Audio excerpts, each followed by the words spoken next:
Okay, thank you all for your patience. We will go ahead and call this Geo Bond Advisory Committee meeting of November the 6th to order at 5:39 p.m.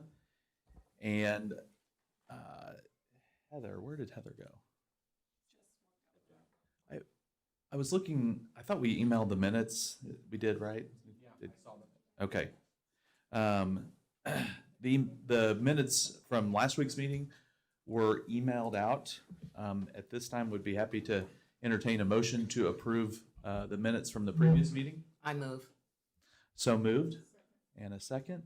Are there any discussions, excuse me, are there any discussion about those meeting minutes? All right. All in favor of approving the minutes as presented, please say aye. Aye. Any opposed?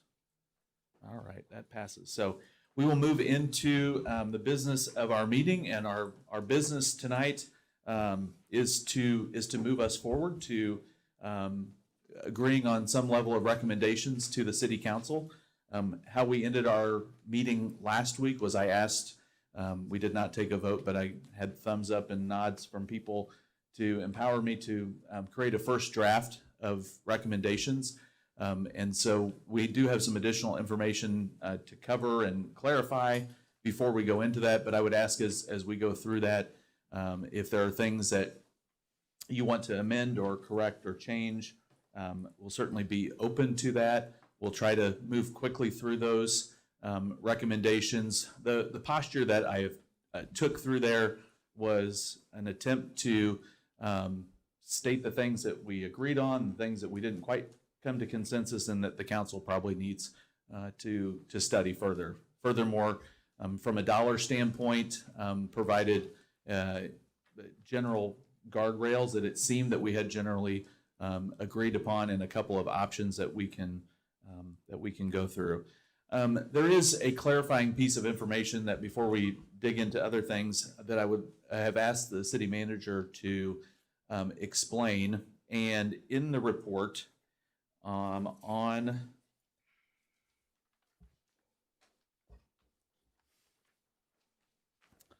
the second page, and I'm sorry there are not page numbers, but it is on the second page, and the heading is towards the top, and it says General Obligation Bond Legal Parameters. And it talks about the total GEO bond debt limit based on our assessed valuation is $440 million, and we have covered that. There was some information that just had just been overlooked in being presented to the committee, that state statute dictates a percentage that can be allocated to public facilities and other civic projects. And I'm going to ask Zach to clarify that so that this paragraph makes sense for you. Mr. Chair. Yeah. While he's doing that, can he also talk about the email and the how it's going to affect the tax abatements at the same time, please? Oh, sure. Okay, I'll be happy to address both. So for those watching at home, my name is Zach Walker, the city manager. Just again, Mr. Chair, Mr. Vice Chair, members of the committee, want to thank you all for being here again for, I know what was an unplanned meeting on your schedule, and certainly after a night in which I know you all went to bed early, everybody got a long night's sleep. I know everybody's well rested. I first want to speak to the part of the memo that talks about the legal parameters of the general obligation bond. So Missouri Constitution delegates certain powers to charter cities, one of those being the ability to bond for certain programs and services. And then Section 95 of the Missouri revised statutes goes into more detail about those legal parameters. Under the Missouri Constitution, you can take, or the Missouri state statutes, I'd say, you can take 20% of your community's total assessed valuation and borrow that for general indebtedness. In Independence, after the most recent assessment process, our round numbers, our assessed valuation for homes, businesses, industrial properties, agriculture properties, all manner of properties is $440 million. When you drill further into the statutes, that's bifurcated into two different spending thresholds. 10% of your assessed valuation can go for any kind of capital maintenance, capital improvements. Now, you can't fund city operations. We can't hire new employees. We can't buy advertising. We can't get golden paper clips, any of that kind of stuff. But any kind of maintenance or improvements, generally speaking, fall within that 10% category. So for Independence, that would be roughly $220 million. Then under the statutes, an additional 20%, pardon me, 10, an additional 10% can go for streets, sewers, water, electric. So in the conversation you have all had, streets, when you drill into the statutes, is defined as really anything that moves people or objects. Sidewalks, streets, bridges, curbs. You're in a really good place because your conversation for all of the things I just mentioned is $95 million if you chose to fully fund everything that was recommended to you. It's that general 10% or up to $220 million that your conversation needs to center around, because all the public buildings, so the $125 million for the Justice Center, the rec center, the animal shelter, the historic sites, the parks, all of that falls in that up to $220 million, the non-people and object moving stuff, if you will. I'm going to pause there before I answer Ms. Young's question on the impact of taxes. Any questions about those two different categories, the 10 and 10? Okay, I'm gonna, early on in this committee's deliberation, there was a very thoughtful and important question asked about, well, what does this mean for properties that either have a tax freeze or properties that are in an abatement district? Okay. We reached out to the city's bond counsel and the city's financial advisor, and our mayor likes to joke that Truman had an economist with two hands and he wanted to cut one of the hands off. That's kind of like this with the answer on what's the implication for taxes.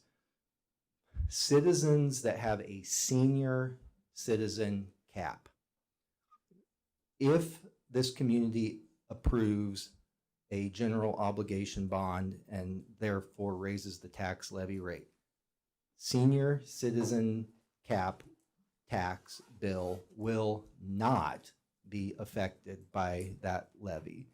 The amount of the credit is equal to the difference between the eligible taxpayer's real property liability for that year minus the amount that they are eligible for under that. So effectively, they freeze their liability and they're not impacted by any kind of tax increase. So any senior citizen that qualifies for that cap, no matter how this community votes, they're always frozen at the level where they locked in. Okay? Can I ask a quick question? Yes, ma'am. Okay, our current Jackson County tax freeze goes into effect in 2025, but the bond will be voted on in 2024. So you're telling us that doesn't make any difference? So we I would, mean, 25, yeah. sorry. So because of when that effectively goes in, people that qualify would not be impacted by this potentially April of 2025 vote. Because it starts January 1st, 2025. Absolutely. Thank you, that's good news. You got it. Okay. So yes, Larry, sorry. They're not freezing the assessed valuation, they're freezing the total tax bill. That's it right there. Yeah. So for the community benefit, the valuation may go up. But for the person living in that home, if they qualify, their bill's frozen at that level. I had another quick question, Yes, tax-wise. sure. Missouri has a Missouri property tax credit for seniors and/or a rent rebate. Rent rebate up to $750, seniors, a real estate tax up to $1,100. It is income-based. They have to be 65 and/or older, a surviving spouse, have one or the other in the household, and/or disabled. Is that simply for seniors, and is there an age limit? Or are you guys going to add the surviving widower, 62 and up? Is that something that would be in consideration? We would have to talk to the state and the county about their interpretation of how that's applied, but this specifically, what I'm speaking to is just for seniors under the statute that's been enacted starting January 1, that freezes them at their current tax liability. But we would need to talk to the county and the state about their interpretation about those other qualifiers that you just mentioned. I don't have a good answer, and I don't want to, put something out on the record. Yeah, okay. All right, so some of you may be familiar with under state statute, Chapter 353. That is a benefit that allows you to make improvements on your home, and then your assessed valuation, as that increases, it limits the assessed valuation for tax liability purposes, okay? For people that live in a 353 district, which is what we call that, there's not a firewall there. Their tax bill would be affected by this levy. So if the community votes to approve a general obligation bond, they're going to see that reflected on their tax bill as well, because this is something that comes into effect after the 353 requirement was approved. They would absorb that as well. And that's just simply how state statute has been written up until this point. Chapter 100 is another kind of tax exemption. It's primarily utilized by developers who are looking at multifamily or industrial properties. I'm really hard pressed to think at the moment of any example where it has impacted residential or single family residential. So people living in multifamily housing or commercial development or industrial development. This is a gray area. The financial advisors told us that payments may be affected by the levy. They went on to say that there is no tax bill for Chapter 100 property. Taxes are replaced in part with payment in lieu of taxes, or pilots, for those of you familiar with that term. Some pilot agreements have fixed payments which do not change based on the current tax levies, but other properties calculate the pilot based on a percentage of the tax levy that's currently due. So these multifamily projects or these industrial developments like North Point out east here is a good example. It's kind of a case-by-case basis, depending on what was specifically approved in their development agreement. But most of our community is going to be impacted by the senior citizen cap, and that's the one that is not affected by the tax bill. And Jackson County will sort that out? Jackson County will sort that out. Thank you. I know, everybody's snickering. All the confidence that gives you. Yeah. Sorry. Har, har, har. Mr. City Manager, that is a lot of information to discern and to share with us. So thank you for doing the research on that. I know there's a complicated yet important community questions. So thank you. I hope that is clear as mud to everybody here. But I think the takeaway as we share things with our community is a reminder that when it comes to assessed valuation and issues of property, these are governed by state law. The city council, the city staff does not willy-nilly administer these types of things. So we can ask for clarity an effort would move forward. So those were some opening, clarifying comments, which I appreciate. I think some folks, Lucy, I'm looking at you. Some people shared information, and there's some information. Would somebody like to speak to the information that's shared in front of us? I appreciate the time. Sure. Thank you. All right, some of you may consider the obnoxious piece where it says square peg in a round hole. I'm just letting you know that Lawrence is not comparable to what we want to build here. That's what the map's about.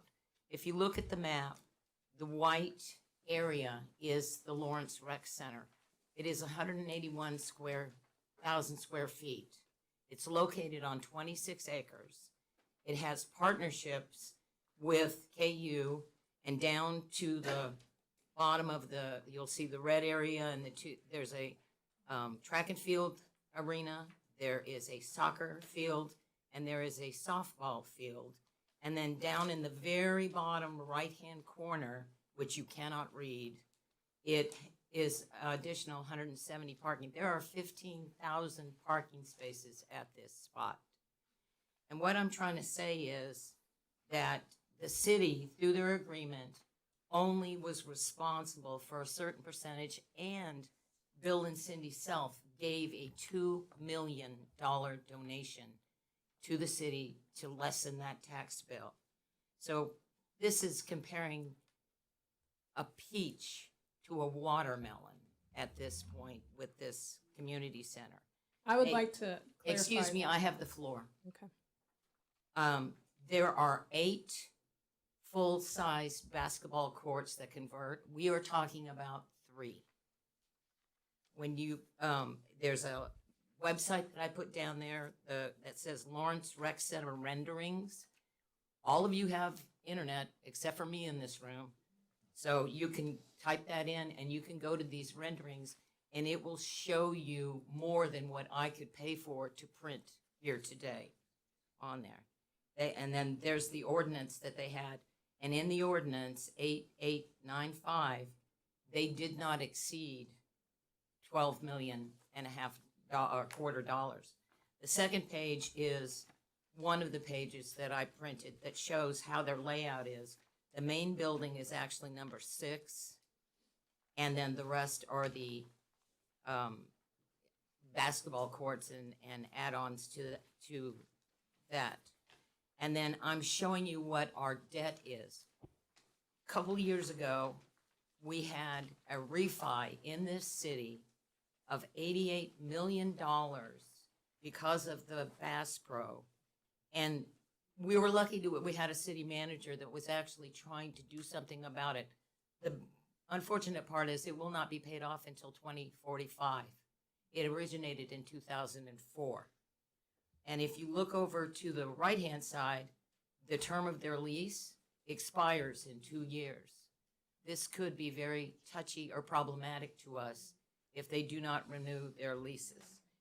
And then I've got a little history of the Crackerneck Creek, where it said at that time we had already paid in over $18 million. This report was written in 2018. So we've paid more from it. And then I spoke about the Santa Fe TIF.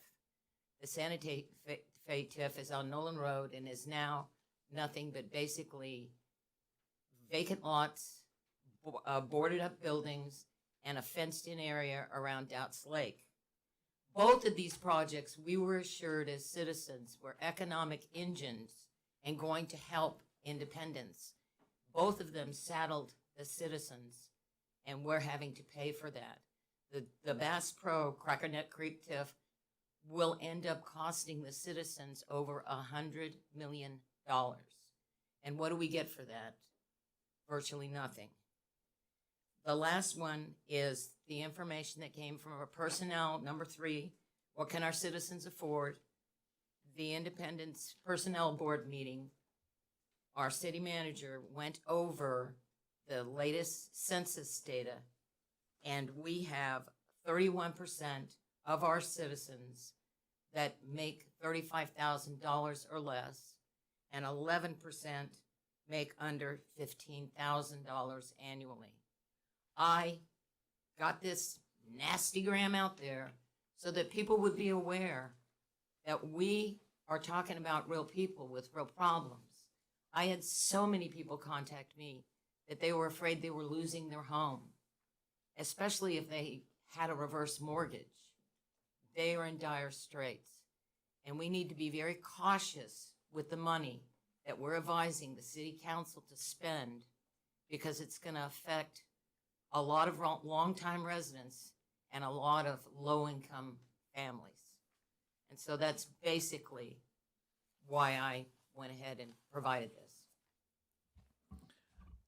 Really appreciate your good work and thoughtfulness of this. This is, critical information as we think about our recommendations and looking at the overall financial health of our community. So thank you for your extra effort. I think Danielle had asked for the opportunity to make a comment. Yes, so the Lawrence Rec Center, those properties are KU. They have their KU athletics on those properties. The rec center is the city's assets. That rest of that sports complex is KU. I mean, you see it everywhere, and they verbalize that. So anyway. May I clarify if she's finished? Yeah, thanks, Danielle. Lucy? Yeah. If you look at the documents, though, they are tied together. This was a partnership with certain organizations, and I obviously could not provide it all here, but I assure you, if you go to the Lawrence Rec Center, you can find the documentation, and you'll see that it's kind of like what Mr. Blick was talking about, where they were having a private-public partnership. That's kind of what it is. Even it sits on the original 46, the original 46 acres, and then the city bought an additional 26 acres to make it happen. I think we had another comment over here. As well, this area has golf courses, parks and trails, a nature center, aquatic center, and other things that help draw people to the area, not just the rec facility. Normally, as a course of action, as a graduate of the University of Missouri, I wouldn't say nice things about Lawrence, Kansas, but it is clear that Lawrence is hitting a home run here with this. So I would never be one to want to truncate a conversation. For those of you that weren't here last week, it is clear we are not going to come to a group consensus on the rec center. We don't have to. The council, as we have talked all along, can make a decision on this. We kept a little tally last week. This will not surprise any of you that were here. When we were going around the room talking about the rec center, it was not a vote, but it was roughly 8-4 or 7 against or the other. It was 8-7, so virtually split. And again, I don't want to truncate conversation, but I'm not sure that we need to really do a deep dive on the rec center. I think we can talk about the recommendation to the council, but I think the recommendation is pretty clear that the council is going to have to make the decision on this, because this advisory board, unless there was a magic epiphany from last week to this week, is not going to have a consensus on a firm recommendation to the council. And furthermore, to remind you of kind of our charge was to evaluate the projects presented to us. And the project presented to us was an infill rec center development on the square. Clearly the comments were a lot of comments about, where is the right place? Where should that be studied? Should it be solely a rec center to benefit the community? Should it be a economic engine and to be drawing in tourists? And we just simply did not come to any sort of consensus on that. And again, we were split down the middle. So again, don't want to stifle any conversation, but I think we've talked the rec center through. We are not going to come to consensus on that. So is there any additional conversation before we talk about the proposed recommendations? Yeah, Larry. I do have a question. I have a question. Is there an option for the Justice Center that would be under 100 million. I think we had heard some references to something like that before, and I'm wondering if we could hear what that is.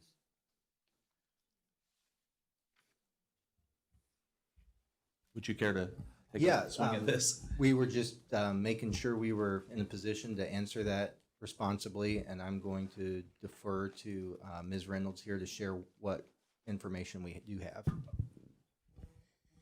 Good evening. So in the planning phases of the Justice Center campus, there were two numbers that were created. One was 96, roughly, million, and that included the renovations to this facility, as well as the addition going out that direction that would include the detention facility and the court facility.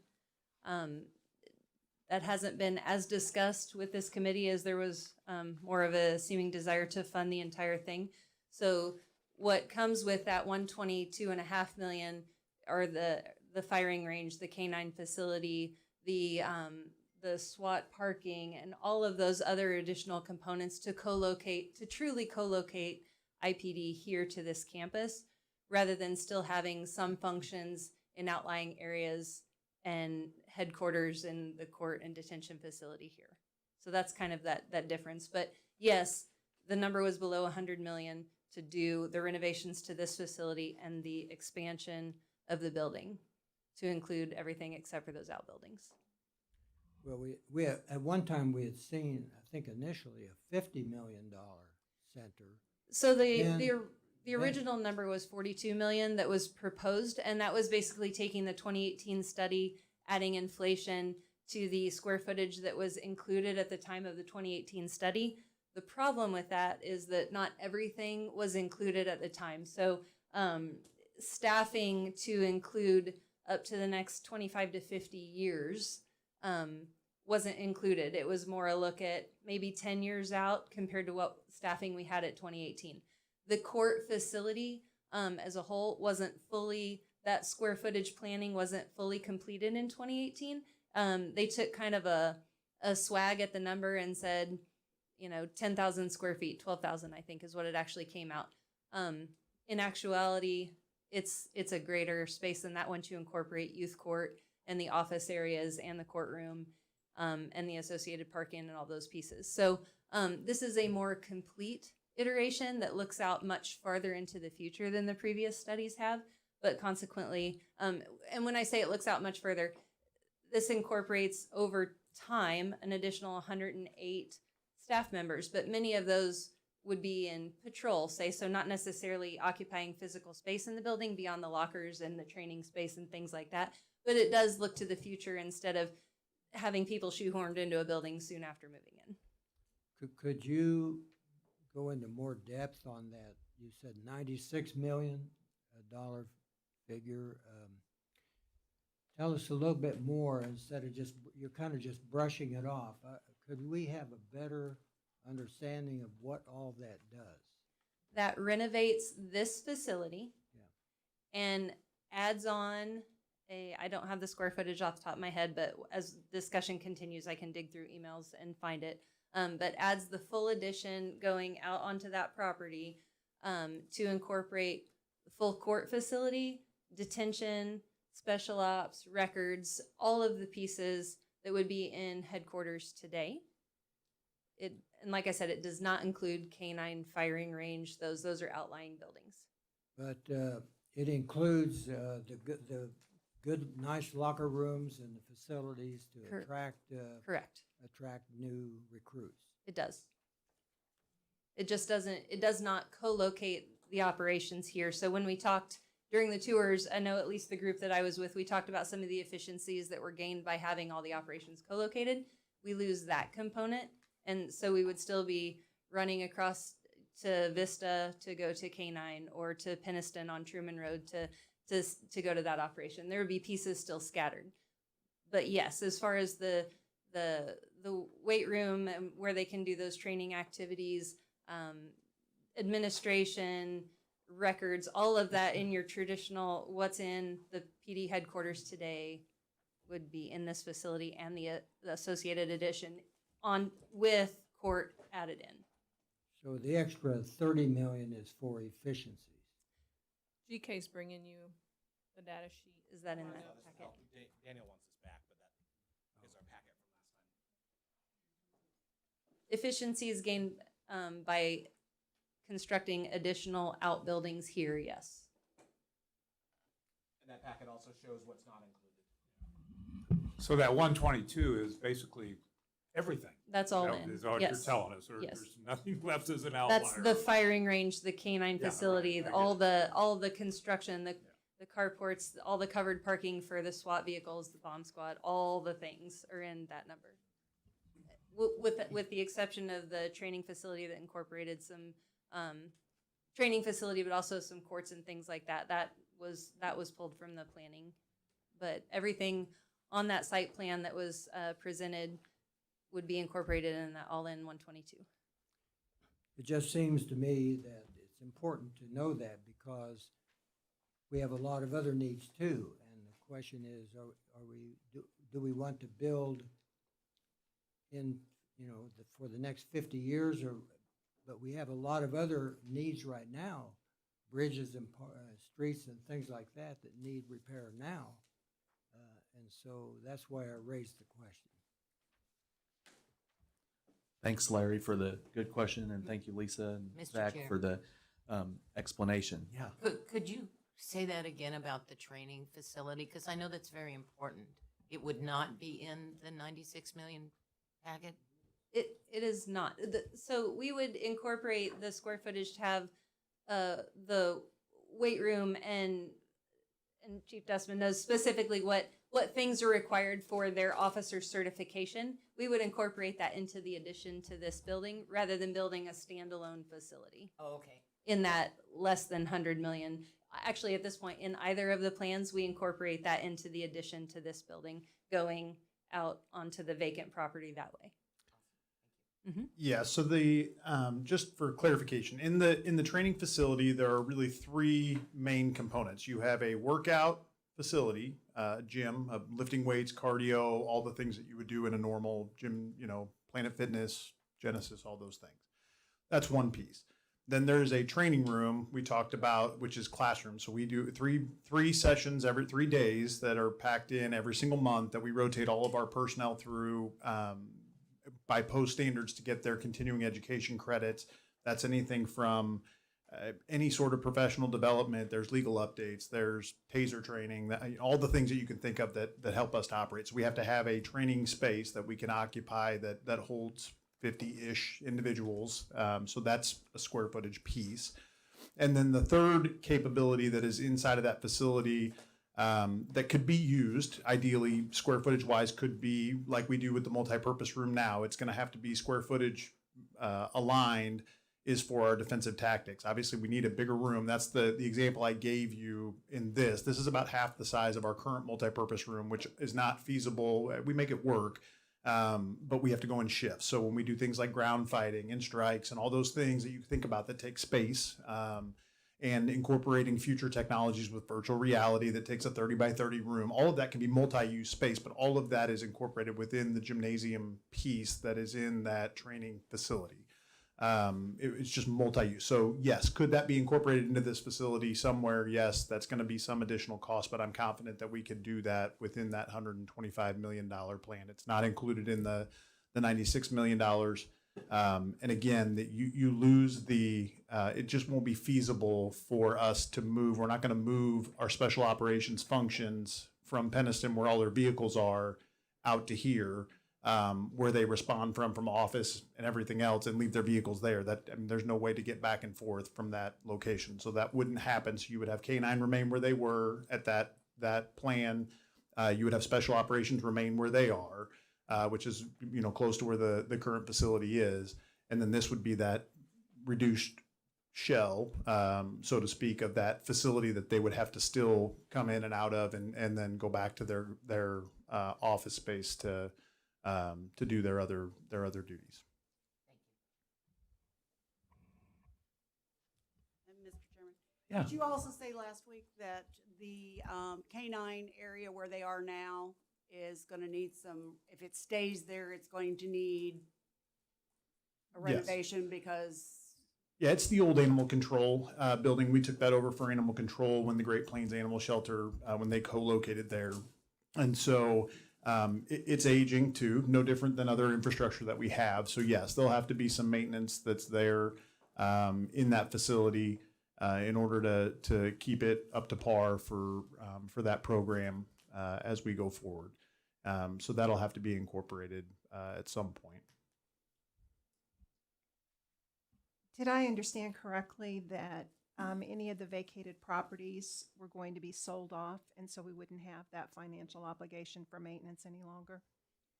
Certainly the intent would be to demo the empty facilities at some point.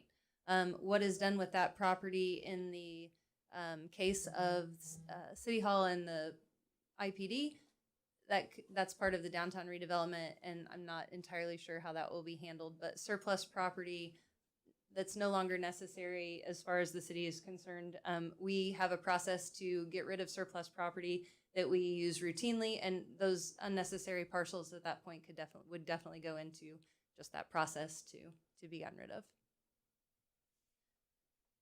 And then as we've talked about not having those elements here, can you talk about the hardship that might cause, or will there be any hardship from that?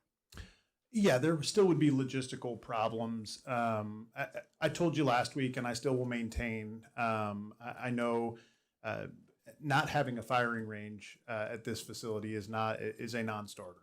We are required to qualify, and when I say qualify, I mean that is proficiency only. You meet a certain standard that is set, and you do that a few times a year to maintain that you can actually hit what you're shooting at in the unfortunate event that you need to use your firearm.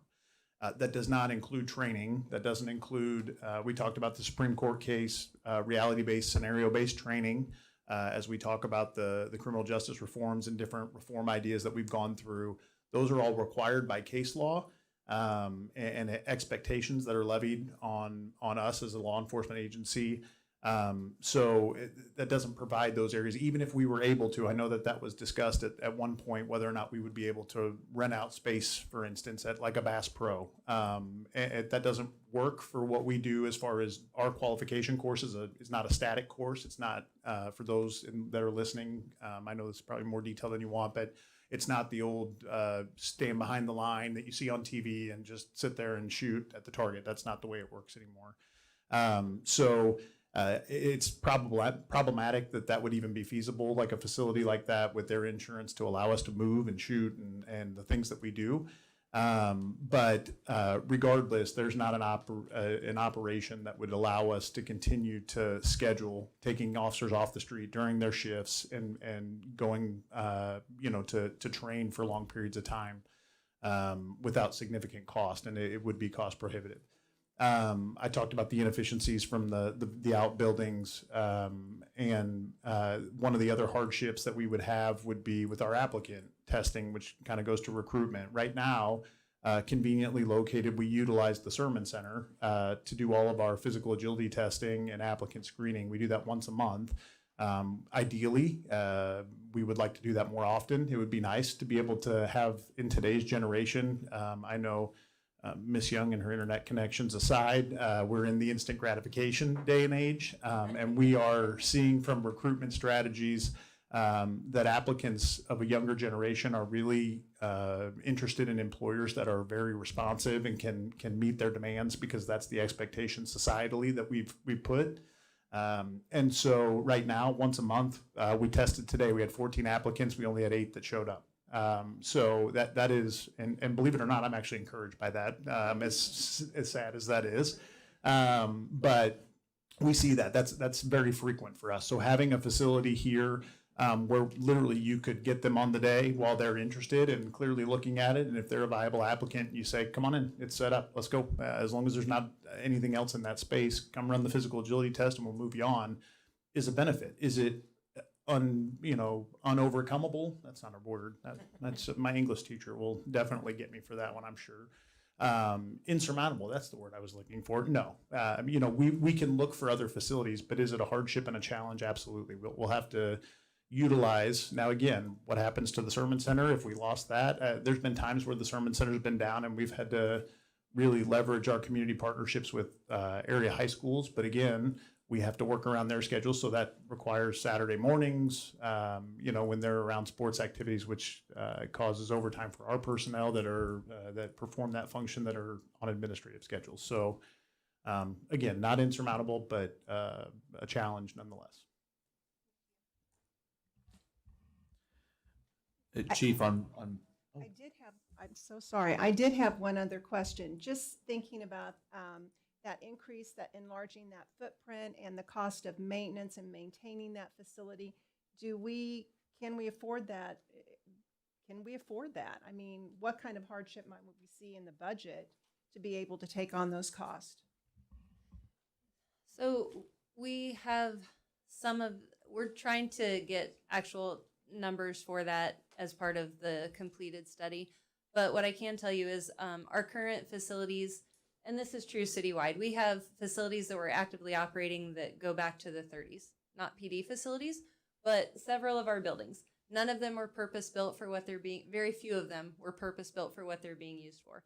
So anything that we construct that is new is going to be more energy efficient, so our utilities lower. And as we can consolidate rooftops, while this would be a campus, yes, and have multiple rooftops here, they are still fewer than what we have today and consolidated into a much tighter footprint and much more energy efficient. So the overall operating cost compared to our existing facilities that are, again, antiquated and old systems, does go down. Can I give you a number today? No, but that is part of the work that we're doing as part of the Justice Center study. If I can add one piece to that, because I'm very sensitive to that, and as Lisa will attest, I was very much the miser of the group, trying to make sure that costs were contained. And I asked that very same question. What does this look like as we expand this footprint in cost control? And was reassured by not only the architectural side and the work that they did, but also our owner's rep on the project that reassured us on the new systems that are built.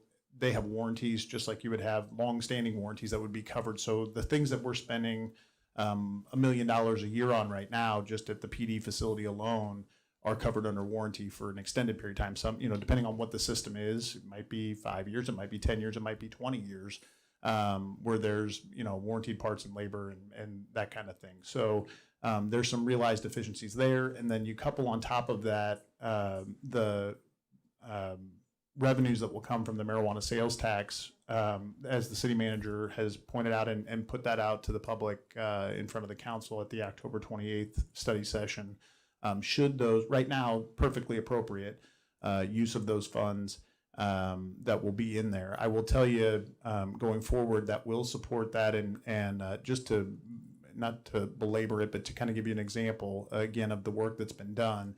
As part of the facility tours here, we toured both South Patrol and Kansas City, Missouri Police Department, as well as the Leawood Justice Center.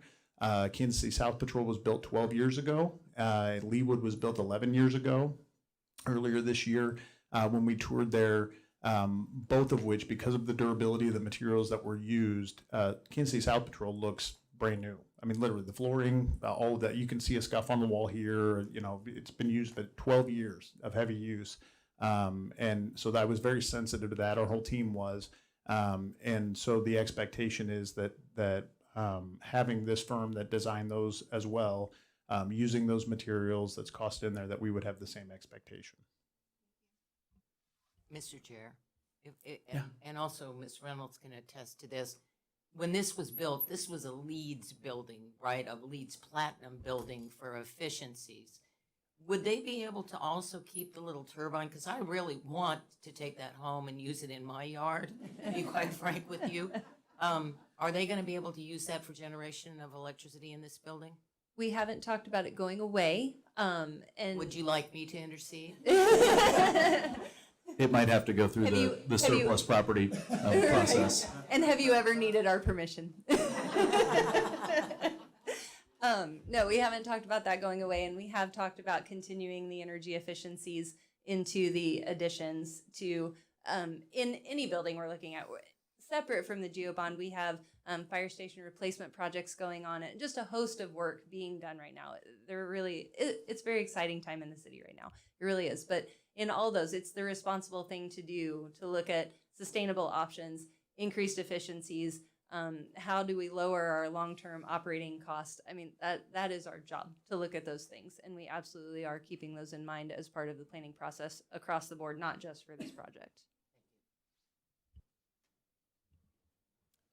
I'd like to offer just some high-level thoughts. You may have heard me say these before, but I want to just remind us of some things as we make these decisions for recommendations. So there's 7 of them. Number 1, whatever we spend for debt or financed by debt takes away from the future. We know that. Certainly young adults with student loans know that very well. Whatever we spend today means we can't spend something tomorrow or do something tomorrow. Secondly, we should live within our means, particularly for improvements that don't outlast the debt repayment period.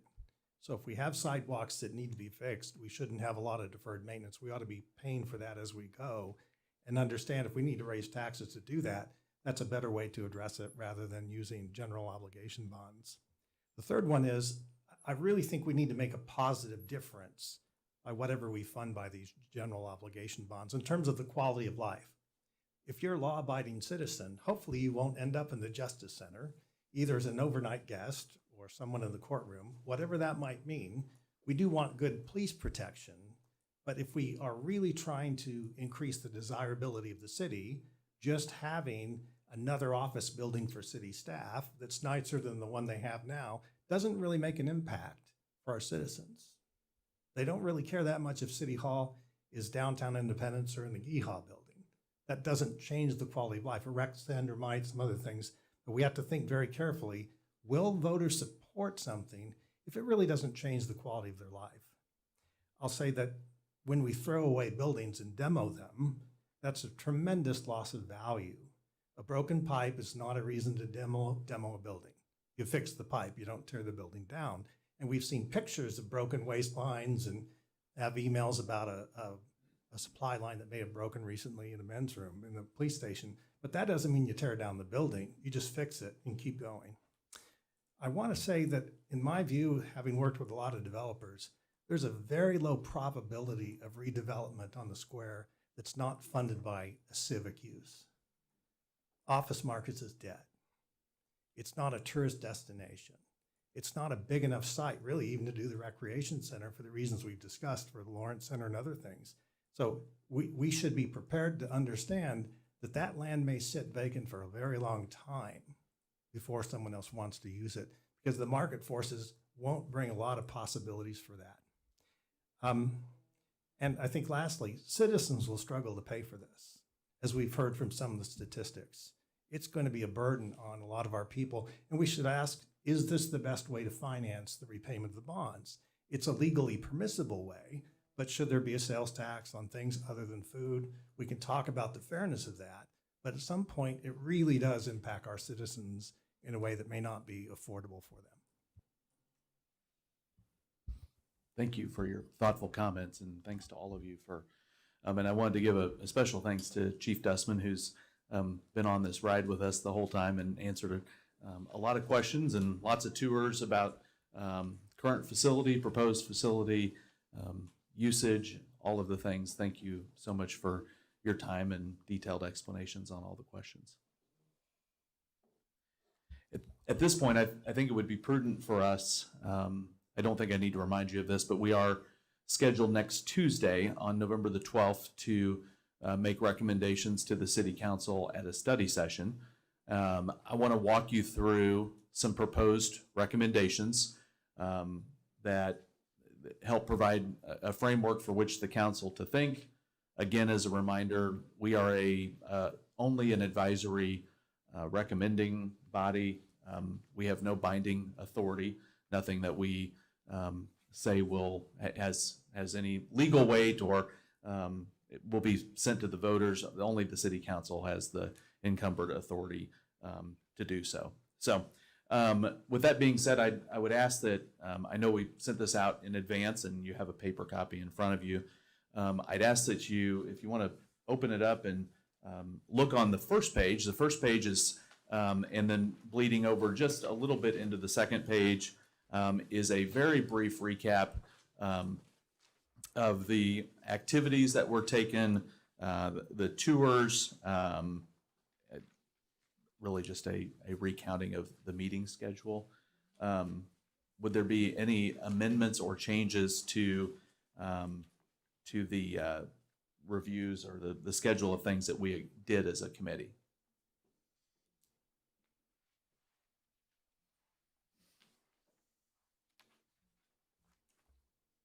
Okey doke. And not that the council would need us to inform us of this. They have bond counsel and other people, but included was the general obligation bond legal parameters, which Zach did a nice job of covering earlier, reminding us of what, based on the city's recent assessed valuation, is the total GO bond debt limit. Again, for your updated consideration, he shared, and it's in that second paragraph, that anything that, I think you said, what moves people, could be considered as, can be part of a up to 10% of the total assessed valuation, which would equal 220 million. And then that's a cap. And then equally 220 million for any other public improvements.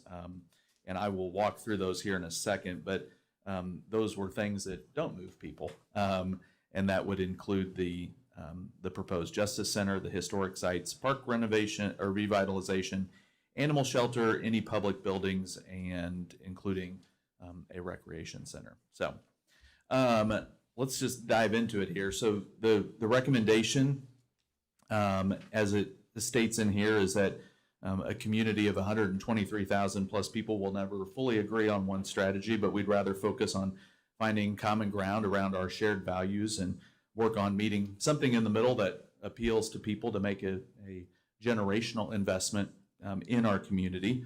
And so we don't necessarily need to vote 21-0 on everything, but rather looking at broad recommendations. And I think that's, as your chairperson, a clarity that I've gotten over the last couple meetings is we don't need to knock ourselves out trying to find an exact agreement on the dollar, but rather strategies, because not to limit my time or your time or to diminish my time or your time, but ultimately the council will do ultimately what they vote. So we should be respectful of all of our time and energies as we think about these. So here we go.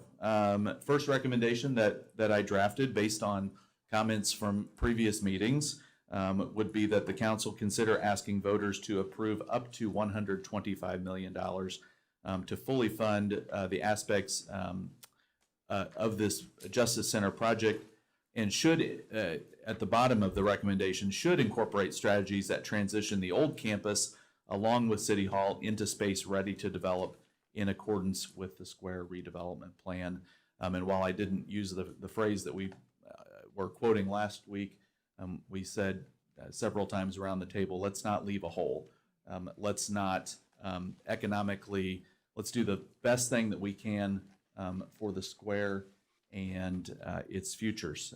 So with that being said, you've read it, it's in front of you, and I would think we would all value your comments on proposed recommendation number 1.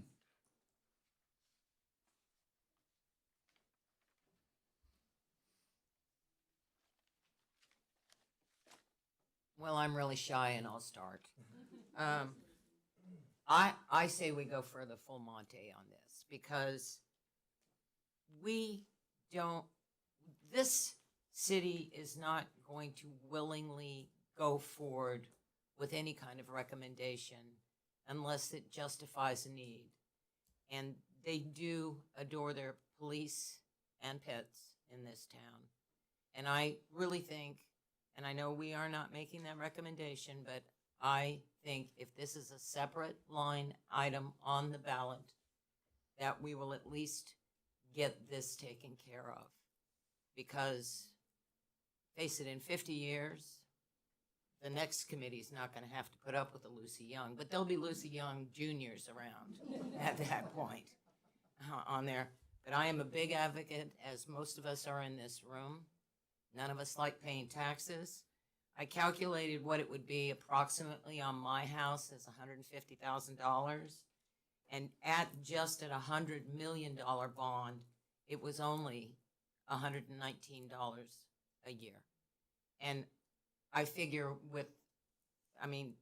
saying that it's gonna be, what, you're the calculator over there, is that gonna be about $130 a year additional I'll pay to know that our police are consolidated, that they have everything they need, and that they can go forward with recruitment and filling the vacancies and the retirements that will be creating new vacancies with very low applicants. And it has been, the chief can tell you, this is not something new. It has been a decade in the making where people don't want to be a police officer anymore. And so it is not the essential need to recruit police, but it certainly would be a bow on the top of that package. Thank you, Lucy. I know it was surprising, wasn't it? I think based on, I think you had a comment, didn't you? I'll hold my comment till another point. Okay, great, thank you. again, I would never want to truncate comments, but we have kind of had this discussion already. We went around the room. I think we were generally in agreement with the recommendation on point number one. So I will move to point number two, and I'm thinking how to the best way to explain what is written here is, I don't want to necessarily move ahead, but the chart that is provided really provides the council two ways to consider.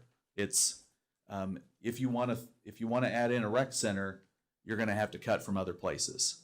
So the $71 million low end lets the council put on for a $68 million rec center. And again, you've probably read ahead to number 3. We're not recommending or unrecommending a rec center. But they would have to cut things.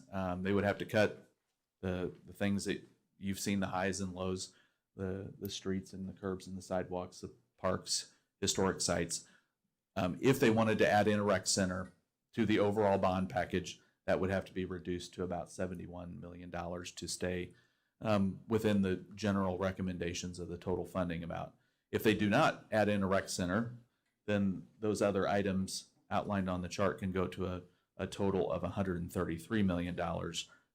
So that's that is why we had the range on there. And if I may be frank and honest with you, I don't think that if we went line by line, I don't think we're going to get 100% vote on everything. So I think that we'll find consensus on saying, here's 2 ranges, here's 2 rails to kind of provide as a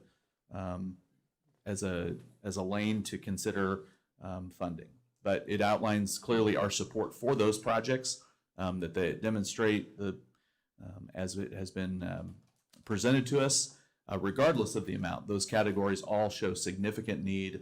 The committee generally had no opposition to any, outside of the rec center, any of the streets, parks, curbs, animal shelter, those categories. There was really no stark opposition to any of those funding areas.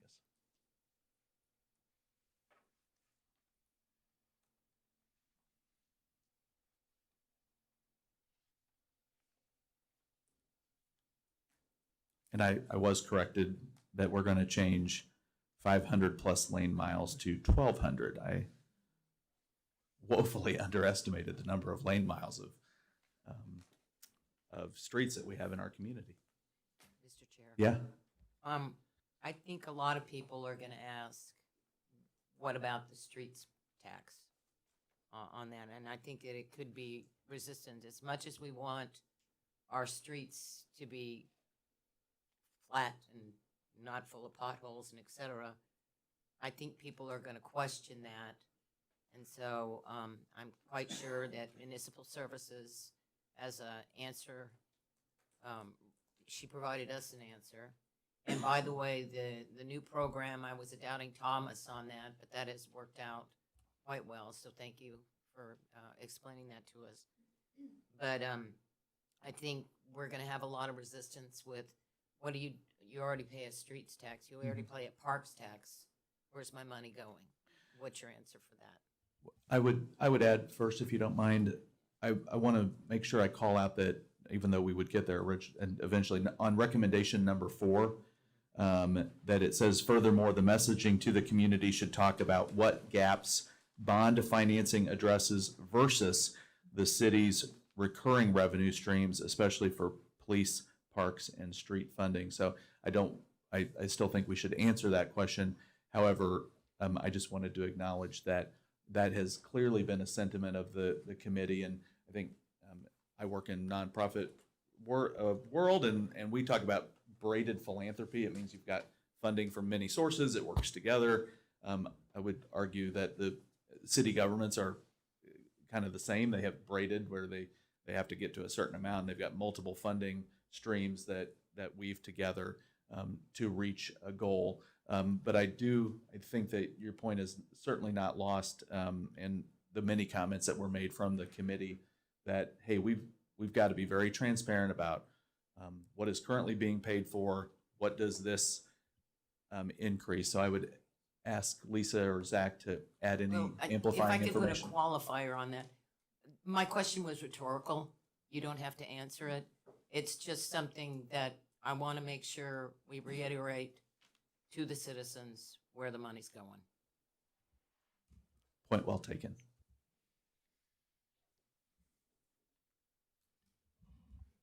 Yes, sir. Couple of comments. One is, it seems like here the effort is to reach some gigantic amount, like $250 or $260 million.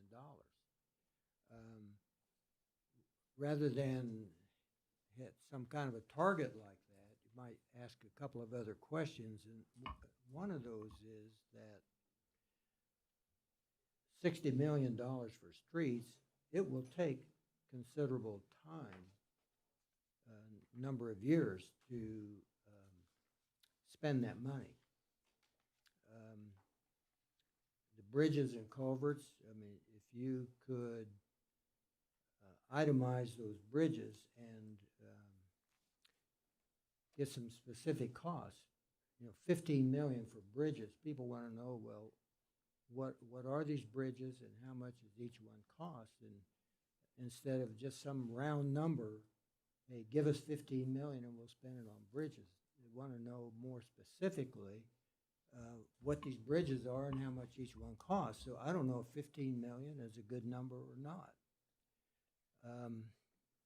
The historic sites, there's can be a good case made for those too, but do we need to include all of 10 million? In other words, and then the animal shelter, we have this big conundrum with the county. I don't know if people want to put up the money until that is settled, that we know who's going to own it, who's responsible. I don't know if the citizens are going to want to be willing to take on the county's debt, issue bonds to pay for the county's debt. So it seems to me that should be resolved before it's included in a package. It's going to be hard to sell this with the recent tax increases. That I think getting the number too big is not smart to do. I think the items that are in it have to be well justified, or you give people reasons to vote against it. So I'm only asking that some of those things be explained. Public buildings, what is the 3 million for public buildings? Mr. Chairman, can I, just for factual, certainly not to be argumentative with any committee member, the $60 million number that was provided was done with the intention of addressing roughly 325 lane miles of over 1,000 lane miles and 1,200 lane miles in the city, and to raise our average from 50 on our pavement condition index to slightly over 80. So going from an F to a B on that. The bridges, we've dumped a lot of paper on you guys, enough to plant your own tree. We'll make a donation to the Arbor Foundation. One of the packets that we sent you was an itemized list of all of the projects. And on bridges, 15 million is a round number, but it's rounded slightly up for 14 bridges in the city, ranked from worst to slightly less than pitiful. And that's it. I can't add anything else to those comments. Yeah, I know that was information that was presented early on, and Larry, I agree with you, and I think those are, your sentiments have been in some way, shape, or form shared by most people, that as the council looks to approve anything, a dollar up to hundreds of millions, there needs to be justification, and I would be more than happy to, I think the only way to express that is to express that. And so I would be more than happy to kind of codify that sentiment into a specific called out recommendation on number 2. And it's probably just amplifying a point, but that the communication given to citizens is, a high level of communication with as much detailed information on the project as possible. I wrote down I think I'd be more than happy to amend this to have a specific call out on the animal shelter project, cautioning the city to act in some level of prudence in its negotiation with the county, and not asking voters to pay for anything prematurely that can't, with some degree of certainty, be worked out with the county. I have another question. If you had $60 million for streets, $20 million for curbs and sidewalks, and each one of those curbs and sidewalks takes a lot of effort in design and contracting, and then you have $15 million for bridges and $10 million for historic sites, $20 million for park revitalization. How many years would it take to get that work done? I can only speak for the bridges, culverts, sidewalks, and that infrastructure piece, but I can tell you specifically the 60 million related to streets. The plan that we were targeting for that money was to spend $7.5 million a year for 8 years in the overlay program. And that would be in addition to our typical pavement maintenance work, including the seals, so we don't fall back on that work in the process. So for a gauge, for reference, we spend $2 to $2.5 million a year in overlay currently. So to jump up to 7.5 obviously gets us definite gains over what our normal program is, but it's not an astronomical amount compared to what we would typically spend. And also just another bit of reference, and again, we've dumped a lot of numbers on you, and I know these aren't fun stats to have to remember, but the last time that we did a formal third-party pavement condition index was probably started 19, completed in 20, and the recommendation at that time by the company that did the work was that we should be spending $10 million a year in overlay, which we simply don't have available. So you had asked, and it's come up a few times, about the street sales tax and where those dollars are spent and how is that being applied to pavement maintenance. Unfortunately, the actual pavement maintenance program isn't the only thing funded by the street sales tax. So when we have capital projects like the 24 highway improvements, the 40 highway improvements, complete streets projects, our match to the federal grants also comes out of the street sales tax, as well as materials for snow events and things like that. So at the end of the day, from the entire collection of the sales tax, about 4.5 to, we hope, 5 million a year goes to actual pavement maintenance. So the 7.5 million a year in each year for 8 years would make a big impact to that work. And I'll just add one other, Mr. Chairman, I'm sorry if that's okay to add one other thing. One of the things that we will do as city staff, Lisa, myself, most of us in this room, we're not municipal finance advisors. We're going to sit down with the city's bond counsel and the city's financial advisor, and we're going to discuss with them what is the appropriate tranche of funds to release in a way that is financially attainable for this community. But what I can tell you is, in a city that's nearly 250 years old in 3 years and does not have any general obligation bond debt, we're over $1 billion in deferred maintenance. And the plan we brought to you, our professional recommendation, is to try to bite into that in such a way like what Platte County did or Platte City, I should say, when their voters approved a sewer bond of $24 million last night for planned growth in their community.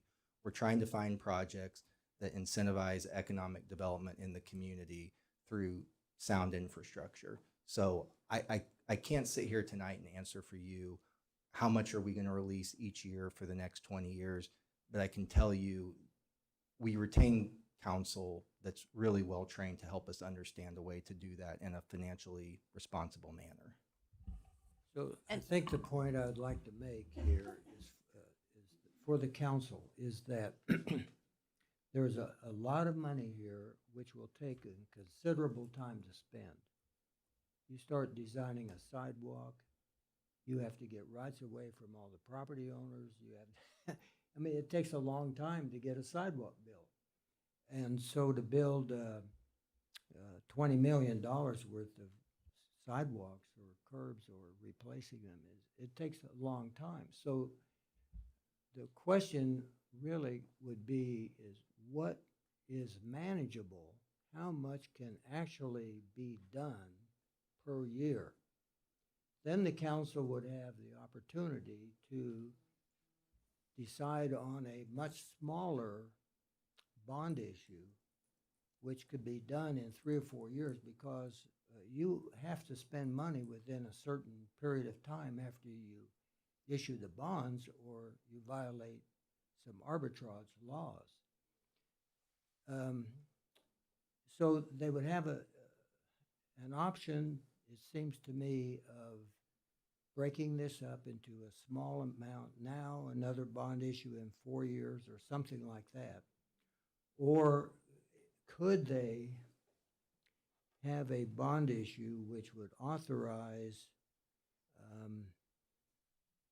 tax increases, small increases each year for 5 or 6 years, and then the engineers could decide on how much work, and the finance people would decide on how often to issue bonds so you don't get in trouble with IRS, et cetera.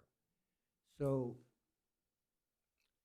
I think, yes, we have $1 billion worth of work to do.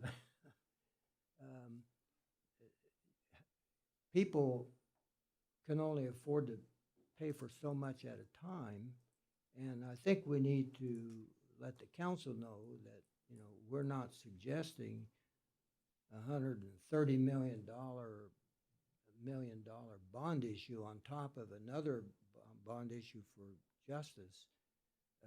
We're just saying there's that much amount of work to be done, but the council really has to decide on how much can actually get done, and keep that in mind some phasing and gradual increases in the tax. Mr. Chair. Yeah. Just to comment and to more completely answer your question, it does take a lot of time to do and design and plan these projects to acquire the necessary right-of-way and all those. You'd asked about bridges, and I didn't fully answer your question, so just so I don't leave it unanswered, it would be our intention to do 2 to possibly 3 bridges a year from the list until those funds were expended. But also that allows us to responsibly manage the projects, so we can still have inspectors out on them. We're not in over our heads from a staff perspective, but it also spreads that cost out. So until we do the project and expend those funds, that the impact of that particular expenditure isn't charged to the residents on their taxes.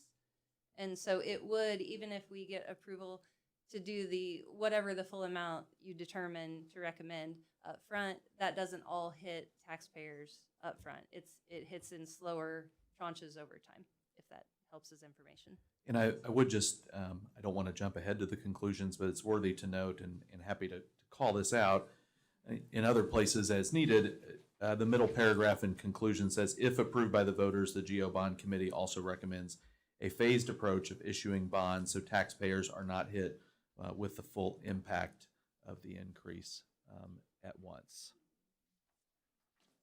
This might have been asked before and probably answered and I've forgotten.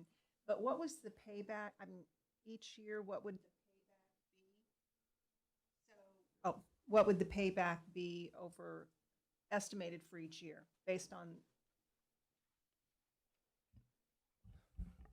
It's not trying to be evasive, Ms. Crumbaugh. The challenge there is it's subject to how much we're issuing at any one time. So in Lisa's example, she said 60 million would be 7.5 million a year, but then it's what amount has been released for the Justice Center, or what amount has Mr. Heidi released for the historic site maintenance. So it's really a product of what projects get approved by the voters and then the timing of when those projects go to bid in the construction market. Yeah, it's kind of thinking about that 125. So we're in it for 125 million. How long, if that was it? If that was it, then let's just say in a magic world, contractors are ready to go. You have up to 20 years to pay that amount back. And I know we've been presented through our several meetings with a lot of charts, which all make sense when you have the XY coordinates and can read it. I don't have them all in front of me.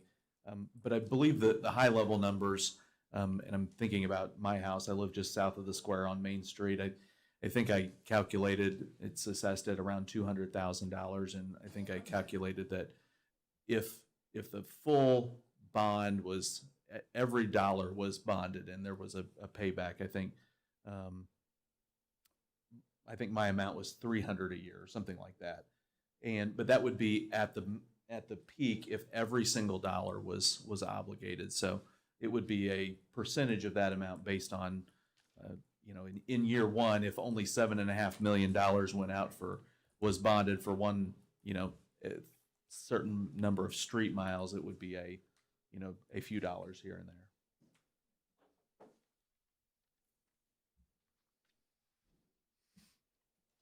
Mr. Chair. Yeah. A lot of people that are sitting at this table are not in that 31% of making $35,000 or less a year, and we have to be cognizant of that. I'll tell you from experience, today is the 18th year anniversary of my husband's passing, and you want to talk about a life turning on a dime. And there are a lot of men and women that lose their spouses. I had people contact me that were living with their sisters, and a sister had passed. So while $300 may not seem a lot to you, it could make a whale of a difference to them. And so I agree with what Mr. Blick is saying is, yes, we need to look at all of these things, but do we have to do it all at once? And do we have to, if you get a credit card in the mail, you don't go out and charge it immediately to the limit. And that's kind of how I feel that this is being presented, that we need to charge it to the maximum when we probably should be a little more prudent with what our selection is. Sure, and I want to make sure that I was very clear. I was not suggesting that, the money that I would pay or anybody would pay is throwaway money, and so very respectful of everybody's, what everybody in this community would be asked to contribute to this project through the general obligation bond. But I obviously get the sense that we need to continue to reiterate that recommendation to the council, even though it is already in there once. I'm happy to include it several times and underscore it if needed, that their prudence in looking at repayment schedules to minimize the impact to taxpayers is critical. And I didn't mean to come across as being critical of anyone at this table. If you make a lot of money, good for you. I'm glad on there. but you in your job know better than anyone the demand that we have and the needs we cannot fill. You are 100% correct. I was just gonna say, I think one thing that's going to, if we break it down and chunk it down, they need to see things being done. It needs to be as quickly as possible after it's approved so that they know what's going on and they see that the money is being used responsibly. You know, people say that about the street tax. Well, where's that money going? Well, okay, so we got this neighborhood, but we didn't get this neighborhood. You know, they need to be aware of that because the citizens are not stupid. And if they say, well, I pay this money and I'm not seeing any action anywhere, Nolan Road, wherever, it's going to hurt in the future because they're going to say, no, you didn't do what you said you were going to do the first time. So something to think about. Words to live by. Mr. Chairman, Yeah. we just all voted in a property tax increase yesterday. 5 cents for every assessed $100 for the senior program in Missouri. I'm not sure if some of you probably are. So we just got a property tax increase. We all need to be cognizant of that. And then I think everyone's figuring their house worth and the assessed values, which are two different numbers. Not that I'm narking on myself to Jackson County if they're watching, but I could sell my house plot for what it's assessed worth and what I could actually get for it. So if you want to know what your actual taxes will increase if something passes, look on your Jackson County property tax assessment. Use that number, which I think yours would be lower than probably what you're thinking, which is a good thing. I'm not complaining at all, but nobody's mentioned that passing yesterday, so that we all just got a tax increase, albeit nominal. I've written that in here, and I think that would be a prudent thing, especially given the timeliness of it, to remind the council of. I'm sure they're cognizant of it already, but making sure that we call that out as a recommendation.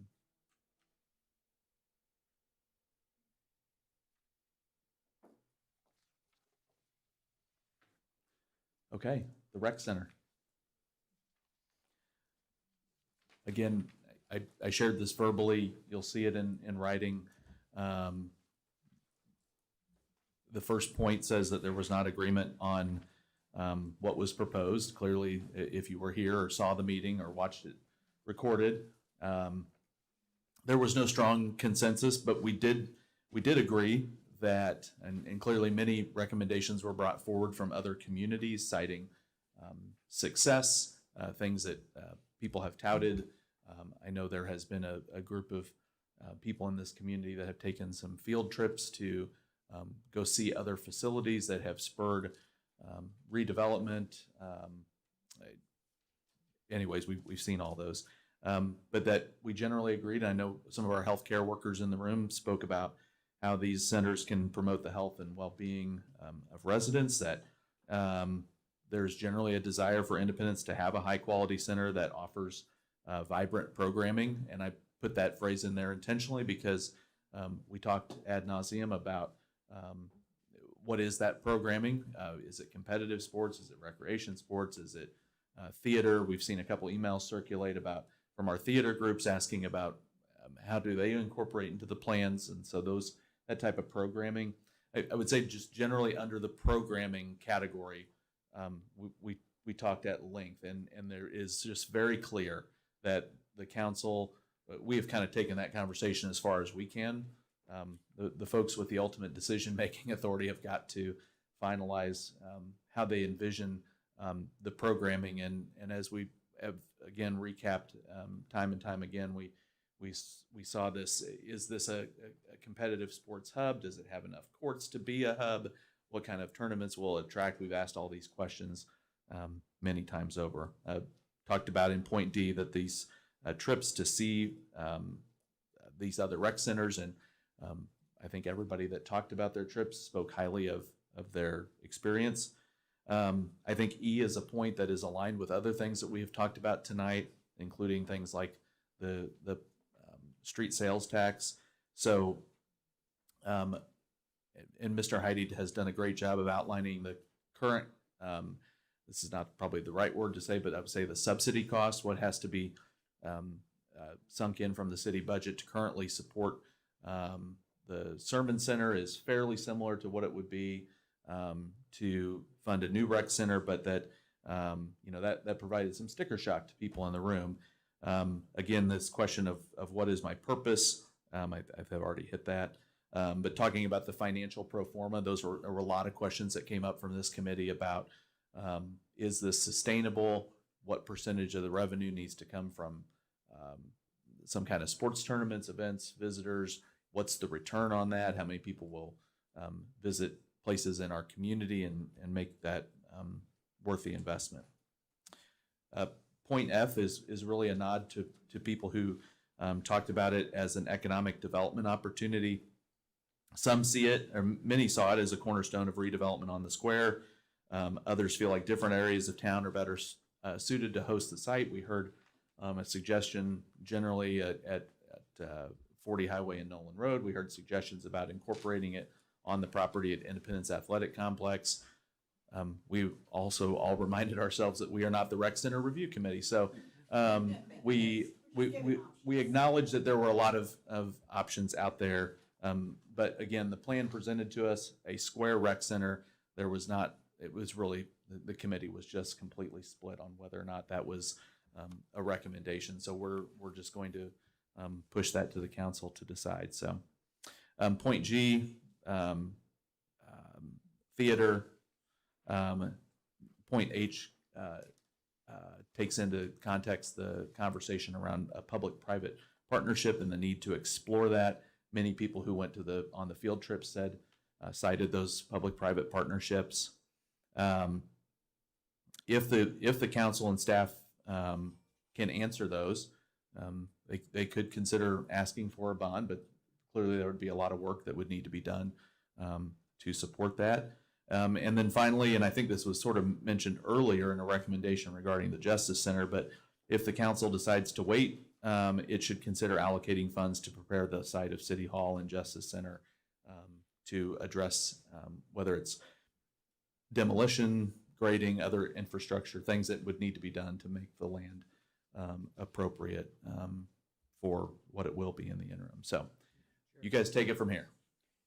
Mr. Chairman, A says there was not 100% agreement on all the facets of the proposed recreation community center. When you read that, you say, well, I wonder if it was 98% or 90%. I don't think we even need A in there, because you state all kinds of indications that we couldn't agree on something. Now, I hate to have you renumber everything following A. Microsoft Word will do that for you automatically. Unless anybody objects, I'm happy to strike point A from there. My I only think it's okay to objection would leave be it. that, oh, I'm sorry. Go ahead. I think it's okay to leave it. I mean, it's the truth. And I think it's okay for the city council to know that, there was an agreement on it. Anyway. I would take out the 100%, just say there was not agreement. There was. The 100%, There was not agreement on all facets of the. there was no agreement. The English teacher shows up again. Kate, you have a bachelor's of science or bachelor of arts in journalism from Mizzou. Can you clarify? You should be our editor or proofreader. There was not agreement on all facets of the proposed project. Okay. Or how about the committee could not come to agreement?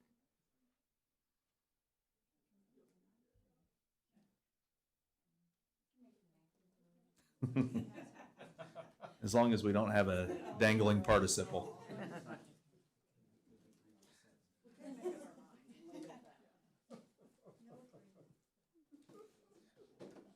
Other comments on the rec center? I will just give a couple thoughts if I may. Please.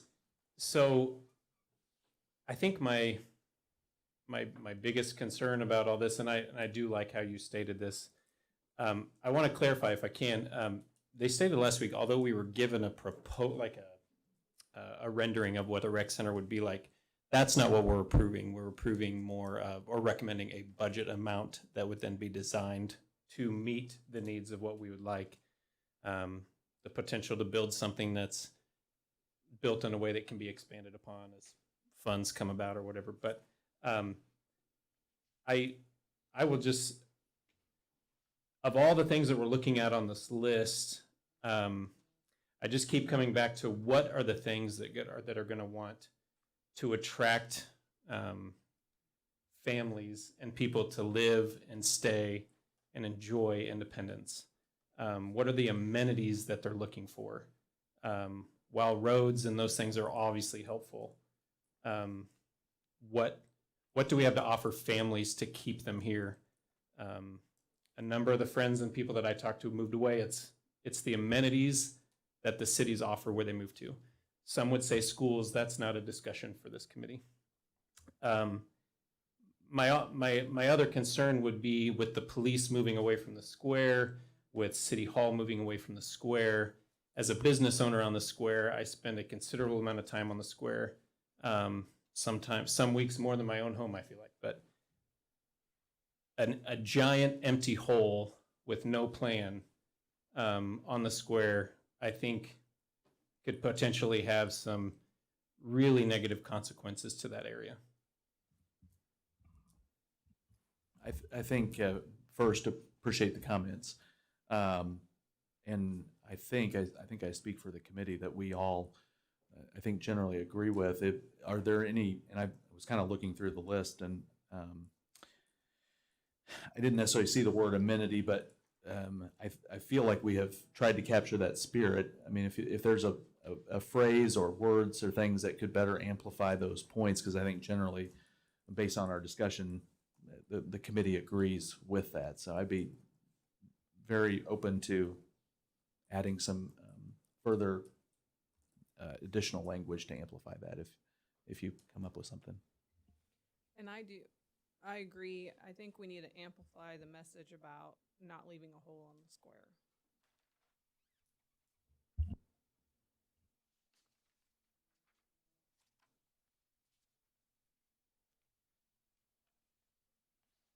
As I'm looking at it, I may, on point J, just writing not leave a hole, could be damaging for the square, amenities,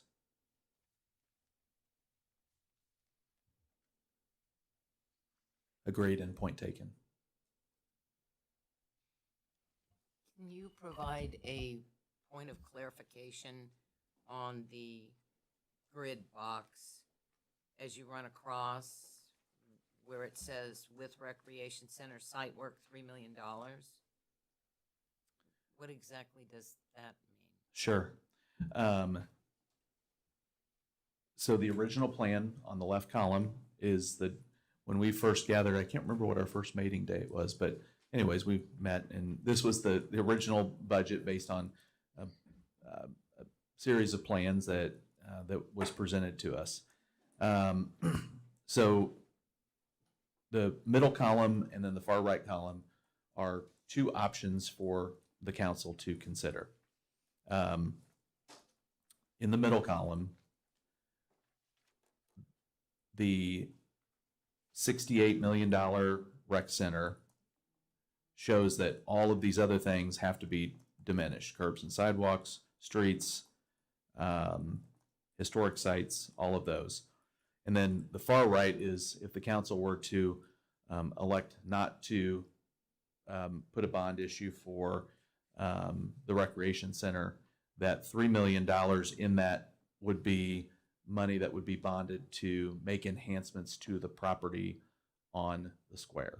That assuming that it is vacant with City Hall and the police department, that it would be money for site work and whatever might be needed to either attract development or make it so it's not a damaging hole on the square. And see, I guess I feel that there should be a fourth column that has all of these projects without consideration of the recreation center on there as an additional option, because as we've first stated in the first item, it says we didn't come to an agreement. But this more or less indicates that we all couldn't come to agreement, but we still agree about the community sister being there. And so I think it's a little misleading. Okay. And I think it needs a fourth column of what we could do without consideration of the community center. I think I understand what you're saying. What if we did this? I mean, it would be easy to go in and add a fourth column, but what would it, do you think it would amplify the point and make clear if we put $0 in the bottom right where it currently says 3? So we zeroed out the recreation center. And then, Zach, if the spirit is to have $3 million approximately for site work, could that be reflected in in another line and be clear and transparent?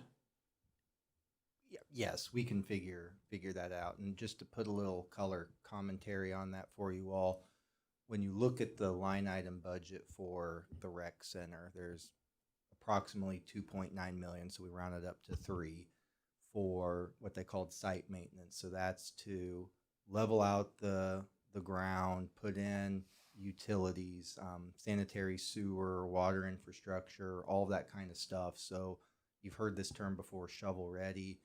That would mean, absent the design of a facility, the ground itself would be ready to accommodate some type of future development onto that property. But yes, we can internally work as staff to. Well, I just want to make sure that it's very clear and transparent where that money would come from. And Lucy, as I was playing here, I could add a line here that would say square site work that would go under the recreation center. And the first column, it would say 0. The second column, it would say 0. And then the third column, it would say 3 million. And then rec centers. I'm sorry, I didn't mean to interrupt. Go ahead. I'm joking. I somebody Heimlich that guy. I think it's the language at the top that are the headers that are so misleading. Okay. Because this tells me we originally planned this community center, and then I don't know. It just. What if the language at top just said option 1 and option 2, and we took out the rec center language altogether? Would that make you feel more comfortable, Lucy? Well, I'm thinking in general terms too, not just specifically me, because there's got to be a 0 column for the rec center to justify there is no rec center. I mean, face it, if the committee votes 50-50, yes, we want it, no, we don't. There's no option here to show the people, no, we don't, on there. What their other options they could do with those monies. Yeah, I just think to clarify too, I think the option for the 3 million was not saying that we were going to build a rec center, but that we're not going to leave a hole, right? That the city is going to put I see some I sort of see where you're development going. towards it, and that we're just not going to leave a hole, and that's where the 3 million is. So it doesn't mean 3 million for a rec center. It means 3 million to make sure the site is left. So in just at change least the a- language. Yeah. Just take the rec center part out. Site, Yeah. what you said, I wrote site. square site work. Yeah, square Yes. site work. That way it's generic, because I read it the same way as Lucy did. That means, oh, well, you've already planned, you're gonna put the rec center on the square regardless, because you're preparing the ground for that.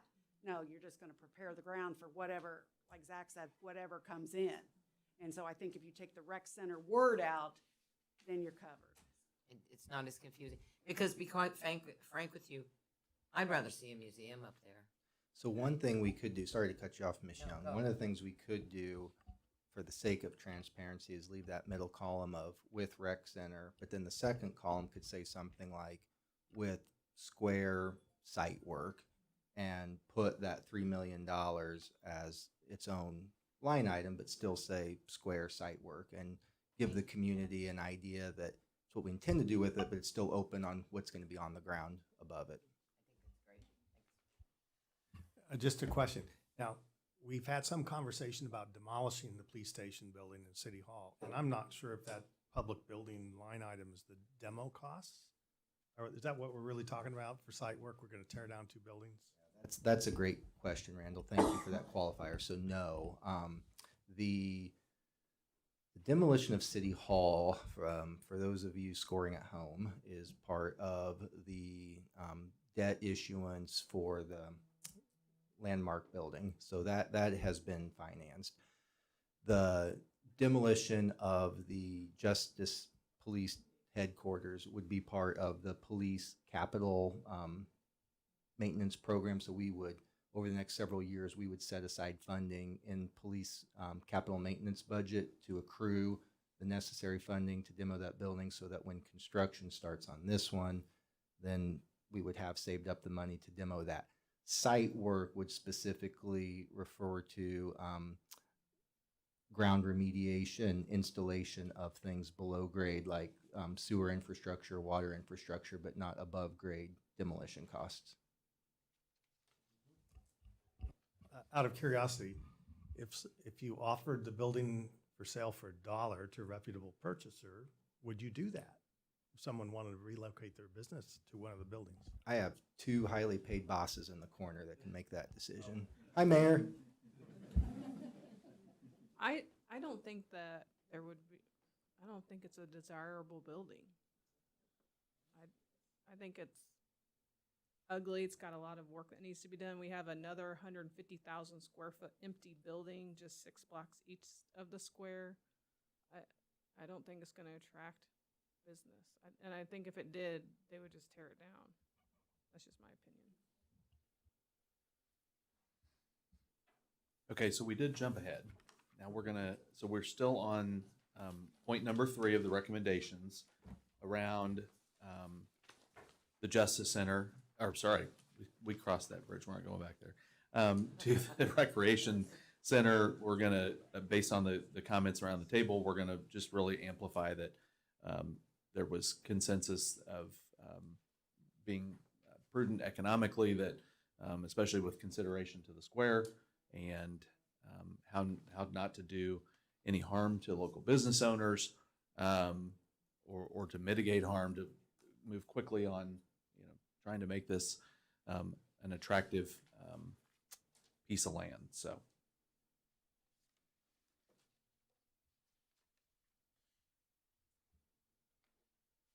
All right. How about number 4? We did talk about this earlier, but it is that a directive, if a recommended directive to council and staff, to aggressively pursue grant and partnership money to defray costs. We've heard sprinklings of that, and as somebody who works in grant funding, not necessarily in the same lane that the city would, but you have to be responsive to RFPs. You have to be ready for them. So I'm sure there, could be the opportunity, and the city has an aggressive legislative budget, to whether it's to look to the state, to the county. While this is probably not applicable, the county has ARPA dollars. Not that program is available, but looking at what programs are available, federal grants, et cetera, to cost share, just broadly looking at any way that we can to find additional funds that are not necessarily borne by the taxpayers. And as we talked earlier, being very clear and transparent with voters on the things that you're currently paying, how do those fit in, and how does the GO bond amplify what you're doing already, and delineating clearly what pays for what.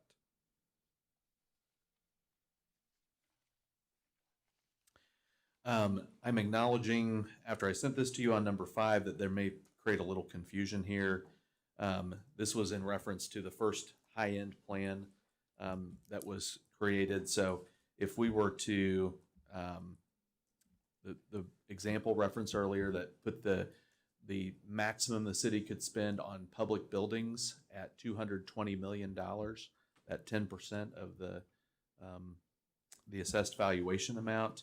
If we were to spend full rec center, full justice center, full parks, full historic sites, all those things, which is not being proposed, So actually, I may recommend to myself that we strike that because we're not actually outlining that example. That was an early on example, so, and just probably is going to confuse people.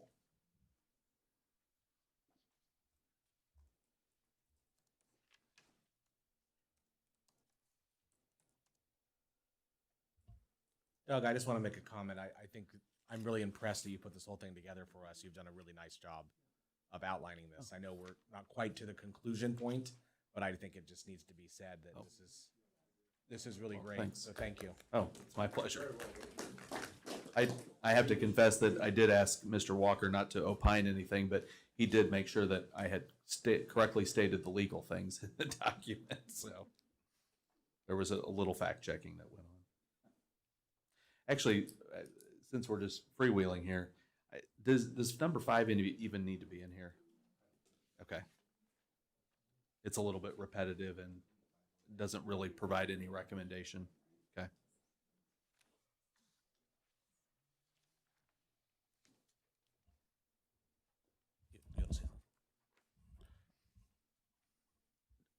Doug, can I just ask a clarifying question since I'm looking at the clock behind you. Mm-hmm. Are you wanting the council members here to take a motion that they accept these recommendations? Because I don't know if that was clearly stated. If Oh, that's what we're yes. looking Yeah, I think that once we get to the end, which we are oh so close. Yeah. And probably I would envision kind of two things: a vote to approve the recommendations, and I would welcome any of you that want to be part of the presentation next week.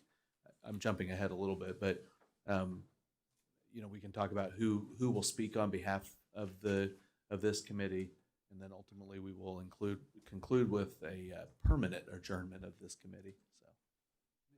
So, Chair. yeah. In the conclusion, you do mention in the second paragraph about phasing. I think it's the opinion of some people here, at least, that the Justice Center should stand on its own as a special item, and then the other items as a separate question on the ballot. If that's the consensus, I would make that more specific in that second paragraph. Can you say that one more time so I make sure I clearly understand? That the Justice Center is so important that it be considered as a separate ballot issue.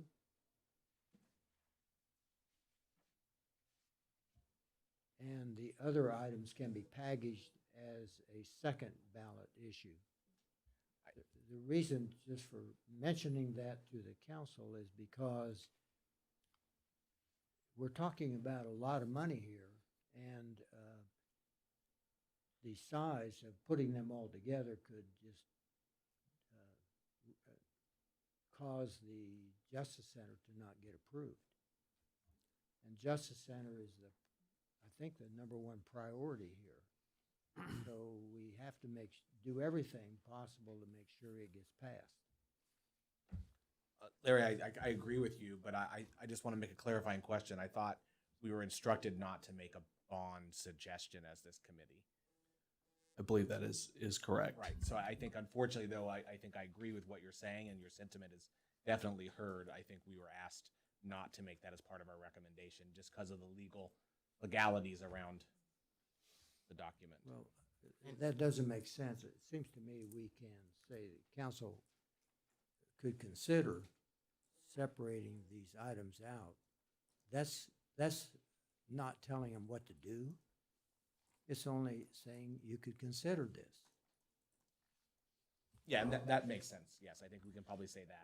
What if we said something like this? I'm freewheeling. What if we said, there's a comma in there, not hit with the full impact of the increase at once. If you're following along at home, here we're on the second paragraph in the middle. If approved by the voters, the GO Bond Committee also recommends a phased approach of issuing bonds so taxpayers are not hit with the full impact of the increase at once. Period. New sentence or comma in there. Something that says, including thoughtful consideration of how bond questions are structured to, or maybe just that's it, including thoughtful consideration of how the bond questions are structured. To enhance the probability of getting the Yeah. Justice Center. You're going back there. I don't know why we can't just say, maybe, perhaps the council. Because the could nice lawyer consider- told us so. Perhaps the council could consider us having the Justice Center be a separate bond issue. I don't know how in the world that Mr. could Chair, be because illegal. I really don't see the difference between the committee recommending the Justice Center if we can say you can spend up to $85 million on the community center. I mean, where's the difference in that? In fact, it's even more specific because we're not telling the council you have to spend 96 million or 125 million.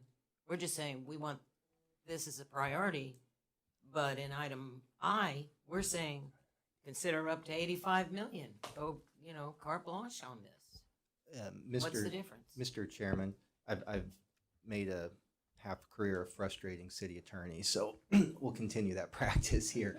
I think a middle ground that gets at the recommendation that I'm hearing, but without, making it overtly political, is to say that the committee prioritizes the that was Freudian, sorry, the Justice Center above the other the other projects, or wordsmith it how you want, but indicate that you're recommending to the council that this be prioritized. And then as you go through that list of, I'm not looking at the memo again, but of the 100 and this whatever we set up there in that paragraph, 71 to 133 million, the council is very clear that you're recommending that these other projects be contemplated but worked in accordance around that as the central platform of the plan.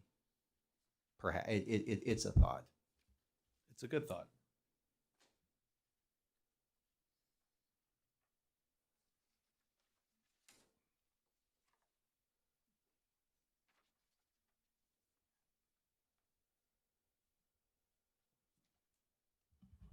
Doug, we'll visit you in jail, don't worry about it.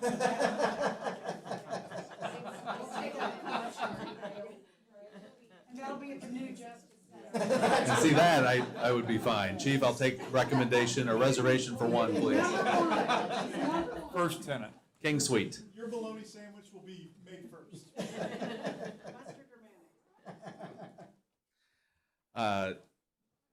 So I've written here back on Justice Center to clarify that this was the committee priority and had the most consensus. Or held the most importance with the committee, maybe?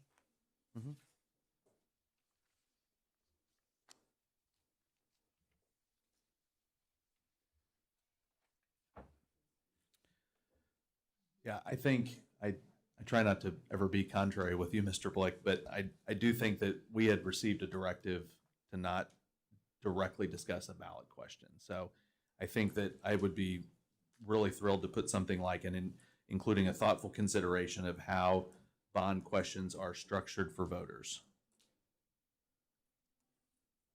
And I would add that I would imagine that prior to the council deciding, there would be plenty of time for public comment around the subject.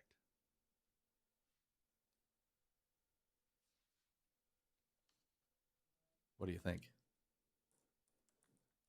You could then wink. What's that? You could then wink. Oh. Fair enough. So would that be how the bond questions are structured? Okay. I think Microsoft Word will do that for you. Insert winking emoji.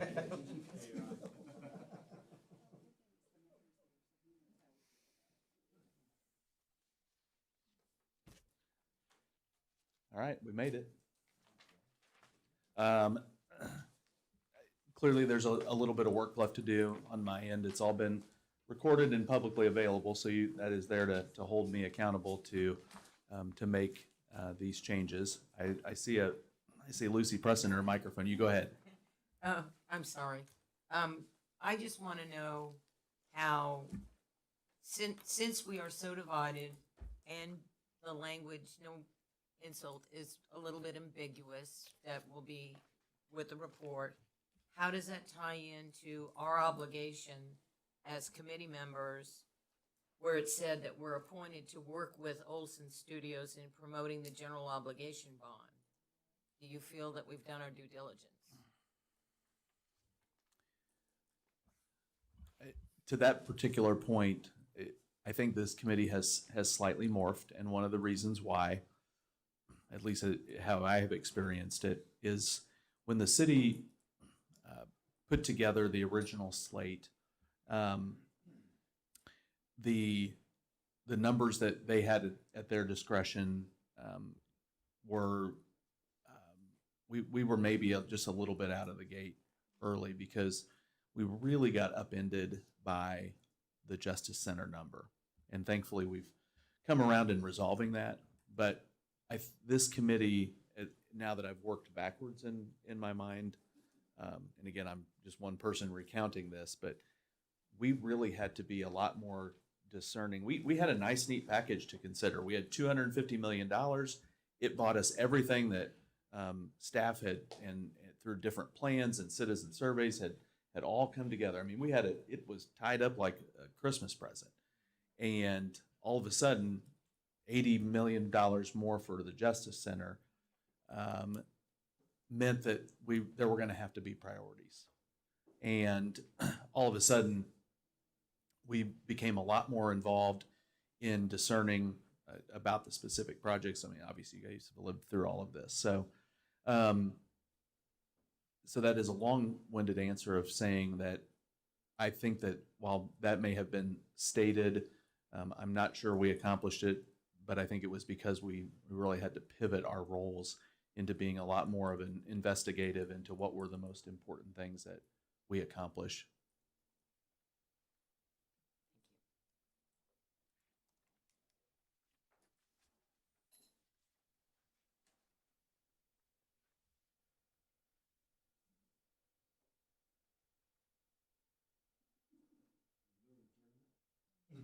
Well, I think at this point we need a couple motions. Well, and the chair cannot make those motions of Robert's Rules of Order.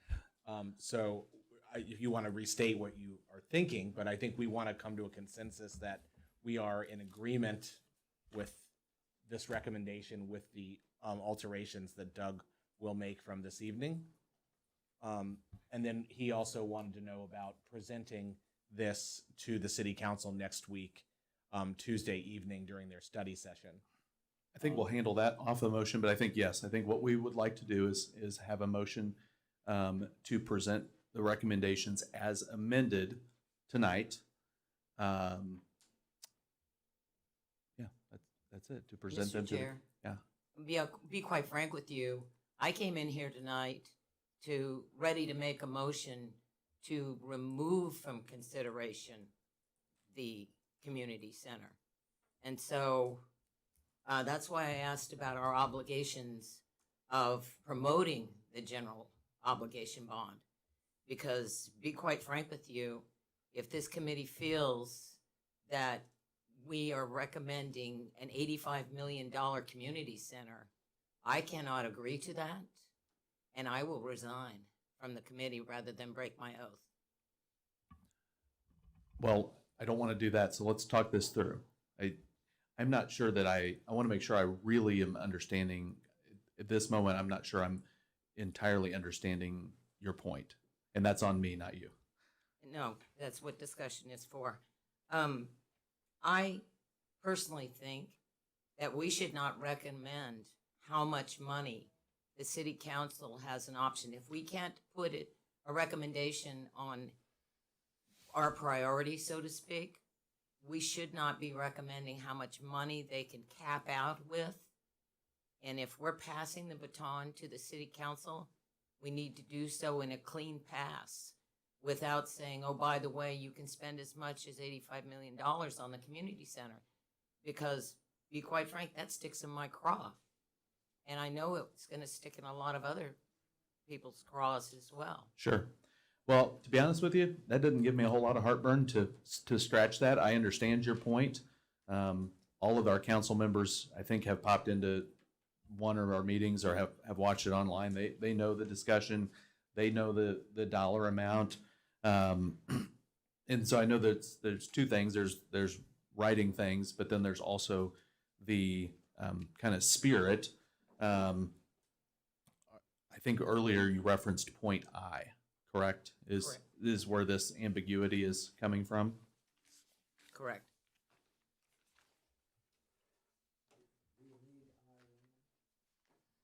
Do we have to have I would just like to make the point that it is an unanimous thing, and I think it's clearly stated in here that it's not a unanimous sentiment. So I move to approve this with the recommendations we presented tonight. I appreciate the motion. I do. I think we are so close to working through this that I perceive this as a very minor thing that we can move through. If anybody has good ideas on how we do that. You know, one thought is that we often have a binary approach, yes or no. Well, wait, there's a motion on the floor, and we have to decide if there's a second. If there's not, then the chair has to announce that that motion died. It could also, after the second, go up for discussion, which would be how Right. you would then discuss. Yeah, so was it seconded, is I guess my question.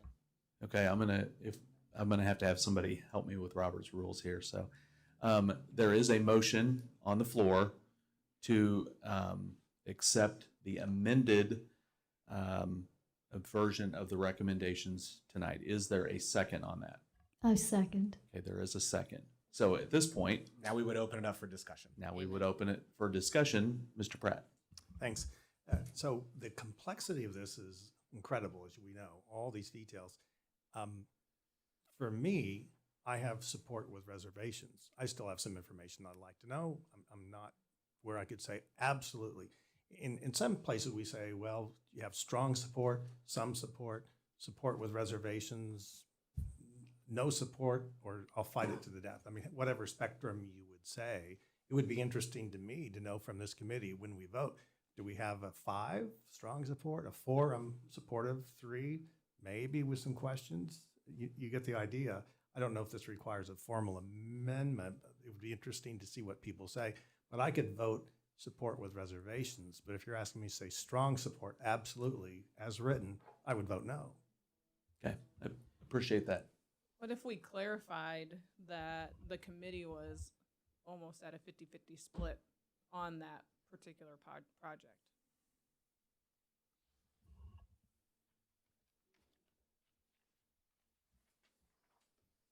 I think one thing too, it says we recommend asking the voters, but then on the chart, we're not recommending that. I That mean, is it's kind of ambiguous a little bit because we're not recommending it or recommending it. And the wording says we recommend, and I would have to say no.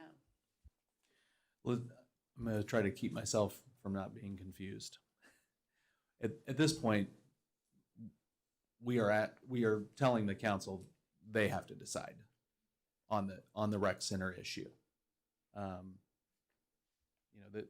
There's no language that will be in here that says we strongly support the proposed square rec center. So I do think that is a good point, that there's not alignment on the numbers that's presented. So that's first. And I guess we never actually really said, we never took a consensus that we recommend if council and staff can answer lingering questions and create a more solidified plan. That really isn't anything we definitively discussed. I wonder if we need to just write in here that Would you like for me to make a motion to amend Daniel's, motion, but remove item I? Well, the one thing that I had considered in that is if if I is removed, how does that affect the other letters? I was gonna say the same thing. Fair enough. Now, I actually meant, how does it affect the other text in there, so. For me, it's just the wording. We recommend as, we're not recommending because we can't come to a consensus. Sure. So maybe if that was restated in a way, maybe that's where you say this should be a Well, standalone. What, I mean, what even though if, we can't what say if we that. did this? I know we're still in discussion, but what if we said, what if we said council and staff should answer lingering questions and create a more solidified plan before asking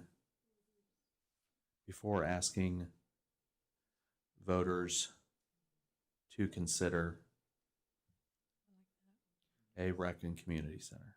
Or could we simplify it and then just say, instead of we recommend asking voters, the committee had a 50-50 split on the recommendation?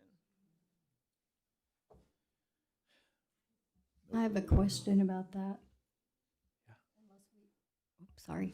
Unless we vote on that, we don't know what kind of a consensus we have, and I'm not comfortable with saying that it was a 50-50 split unless I know that it was. Sure. Okay. That's a very fair point. He did keep tally. But it wasn't an official vote. What if, like right here on 3, you said, regarding the proposed recreation community center, the committee could not reach consensus. And then the committee discussed these options and then listed the things. And you're not saying you're not really making a recommendation. You're just like being neutral, sort of, and these are facts. We could not reach consensus. So we're not saying that we 50-50 split, but we didn't reach consensus. Or something like that. I don't know. I think that's a really good suggestion.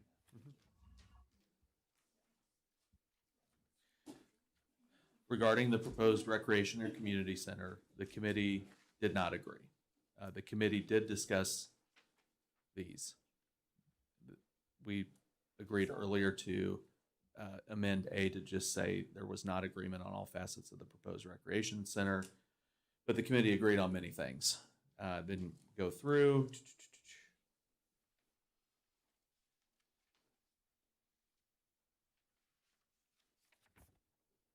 So at the top of this page, it would say citizen input suggests staff should clarify the space dedicated to or not dedicated to theater operations. Council and staff should determine the viability of a public-private partnership for the center.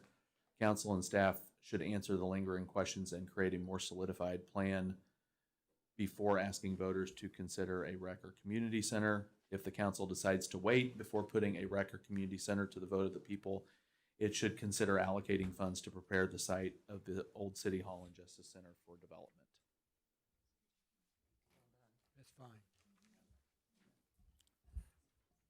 So are there any more discussions on this matter? Because we still have a motion on the table.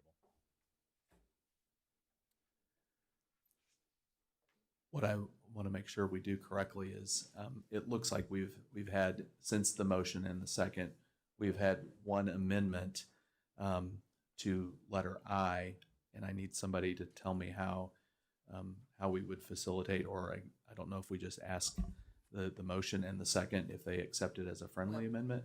Or I just asked, would you like me to?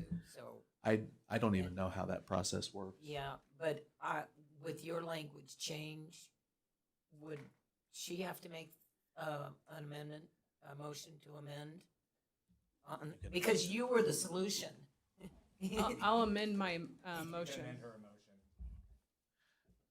I think it could be simply stated as to, I mean, again, this is all recorded. It could be just to accept the new changes to the rec and community center items, which broadly captures multiple changes. Can we say what that was gonna say? Just for clarification. No. Read my smudgy handwriting, but it says, regarding the proposed recreation and community center. I'll go quick. There was not agreement on all facets of the proposed rec and community center, but the committee agreed on many things. Actually, we changed that to say the committee discussed these items. So largely B, C, D, E, F, G, H stay the same. And then I would state, council and staff should answer the lingering questions and create a more solidified plan before asking voters to consider a rec/community center. And then J stays the same. Okay. My motion stands. My second motion. With the amended language that you just said. Okay, so we have a motion and a second. Does the person who made a second need to accept the amendment? Well, the amended amendment has to be seconded as well, and I second. How's that? My motion was to amend my initial motion with the language that Doug just went through. I second. And Lucy seconds. Thank goodness we're not a legally binding organization. We're close, Doug. I mean, we're, Hey, and you're the one that wanted the motion, so remember that. I will remember. Okay, there has been a motion and a second. There was an amendment that was motioned and seconded. So at this point, I would ask if there's any discussion.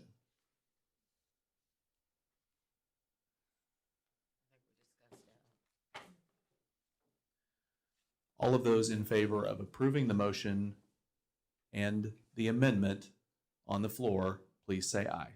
Aye. Any opposed? Are there any abstentions? One abstention.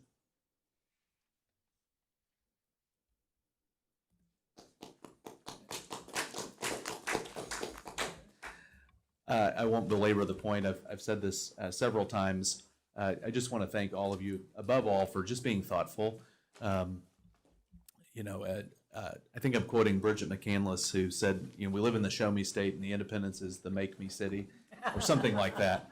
And, it would be easy to come in here and fight, and we worked to try to find common ground and figure out this work is incredibly complicated. I mean, incredibly complicated. We started with $1 billion or possibly more of deferred needs, and we tried to whittle it down and establish some priorities. And we literally got our hands dirty looking at things, and all these questions that came up that I don't think a lot of us expected to be talking about it, and we handled it with grace and thoughtfulness. And above all, we're trying to provide a solid set of things for the council to consider as they look ultimately as the ones that have this very tough decision ahead of them. I think we've provided some good guardrails, good opportunities for them to make lots of considerations as they structure this. But many of you are people that I had never met before, and I just want to say what a pleasure it was to work with you. And so before we adjourn, I've said this at every meeting too, my thanks goes to city staff who most of you I know, and most of you have children at home and other obligations, and the time that you have invested in work. And then it's typically been GK and I that have done some in-between meeting gatherings. I mean, they have dropped their other jobs to be responsive to this committee's needs. So we owe you a debt of gratitude and thanks for your hard work through this as well. But before we officially adjourn, I got a note slipped to me that I think the mayor would like to make some closing comments. So if somebody can give him a microphone. Mr. Chair, thank you very much. Whoa. But it was kind of fun, wasn't it? Anyway, I just want to say thank you to Zach and your team for all the work you did. You worked incredibly hard on this. This is a heavy lift to get here, so I wanted to say thank you for that. Thank you for all of the consultants that have helped us get here, because I know that's an incredibly heavy lift. Also for staff who have been here the entire time, sitting through the meetings and just absorbing it, but being here for support is so important. And for all of you that were here, this is pretty monumental. This is pretty historic for the City of Independence, because we haven't done this in my recollection of living in the city. And to get to this point, to do this kind of work and to say we're going to make a real investment in this city to the extent that we're talking about is really, truly extraordinary. I know, speaking on behalf of my colleagues, they're all incredibly excited about the opportunity to present this to our citizens, to say, this is how we can move the city forward. And I truly have become more and more excited as the process here. You know, are we done? No. Do we have a lot of work from City Council to do? Absolutely.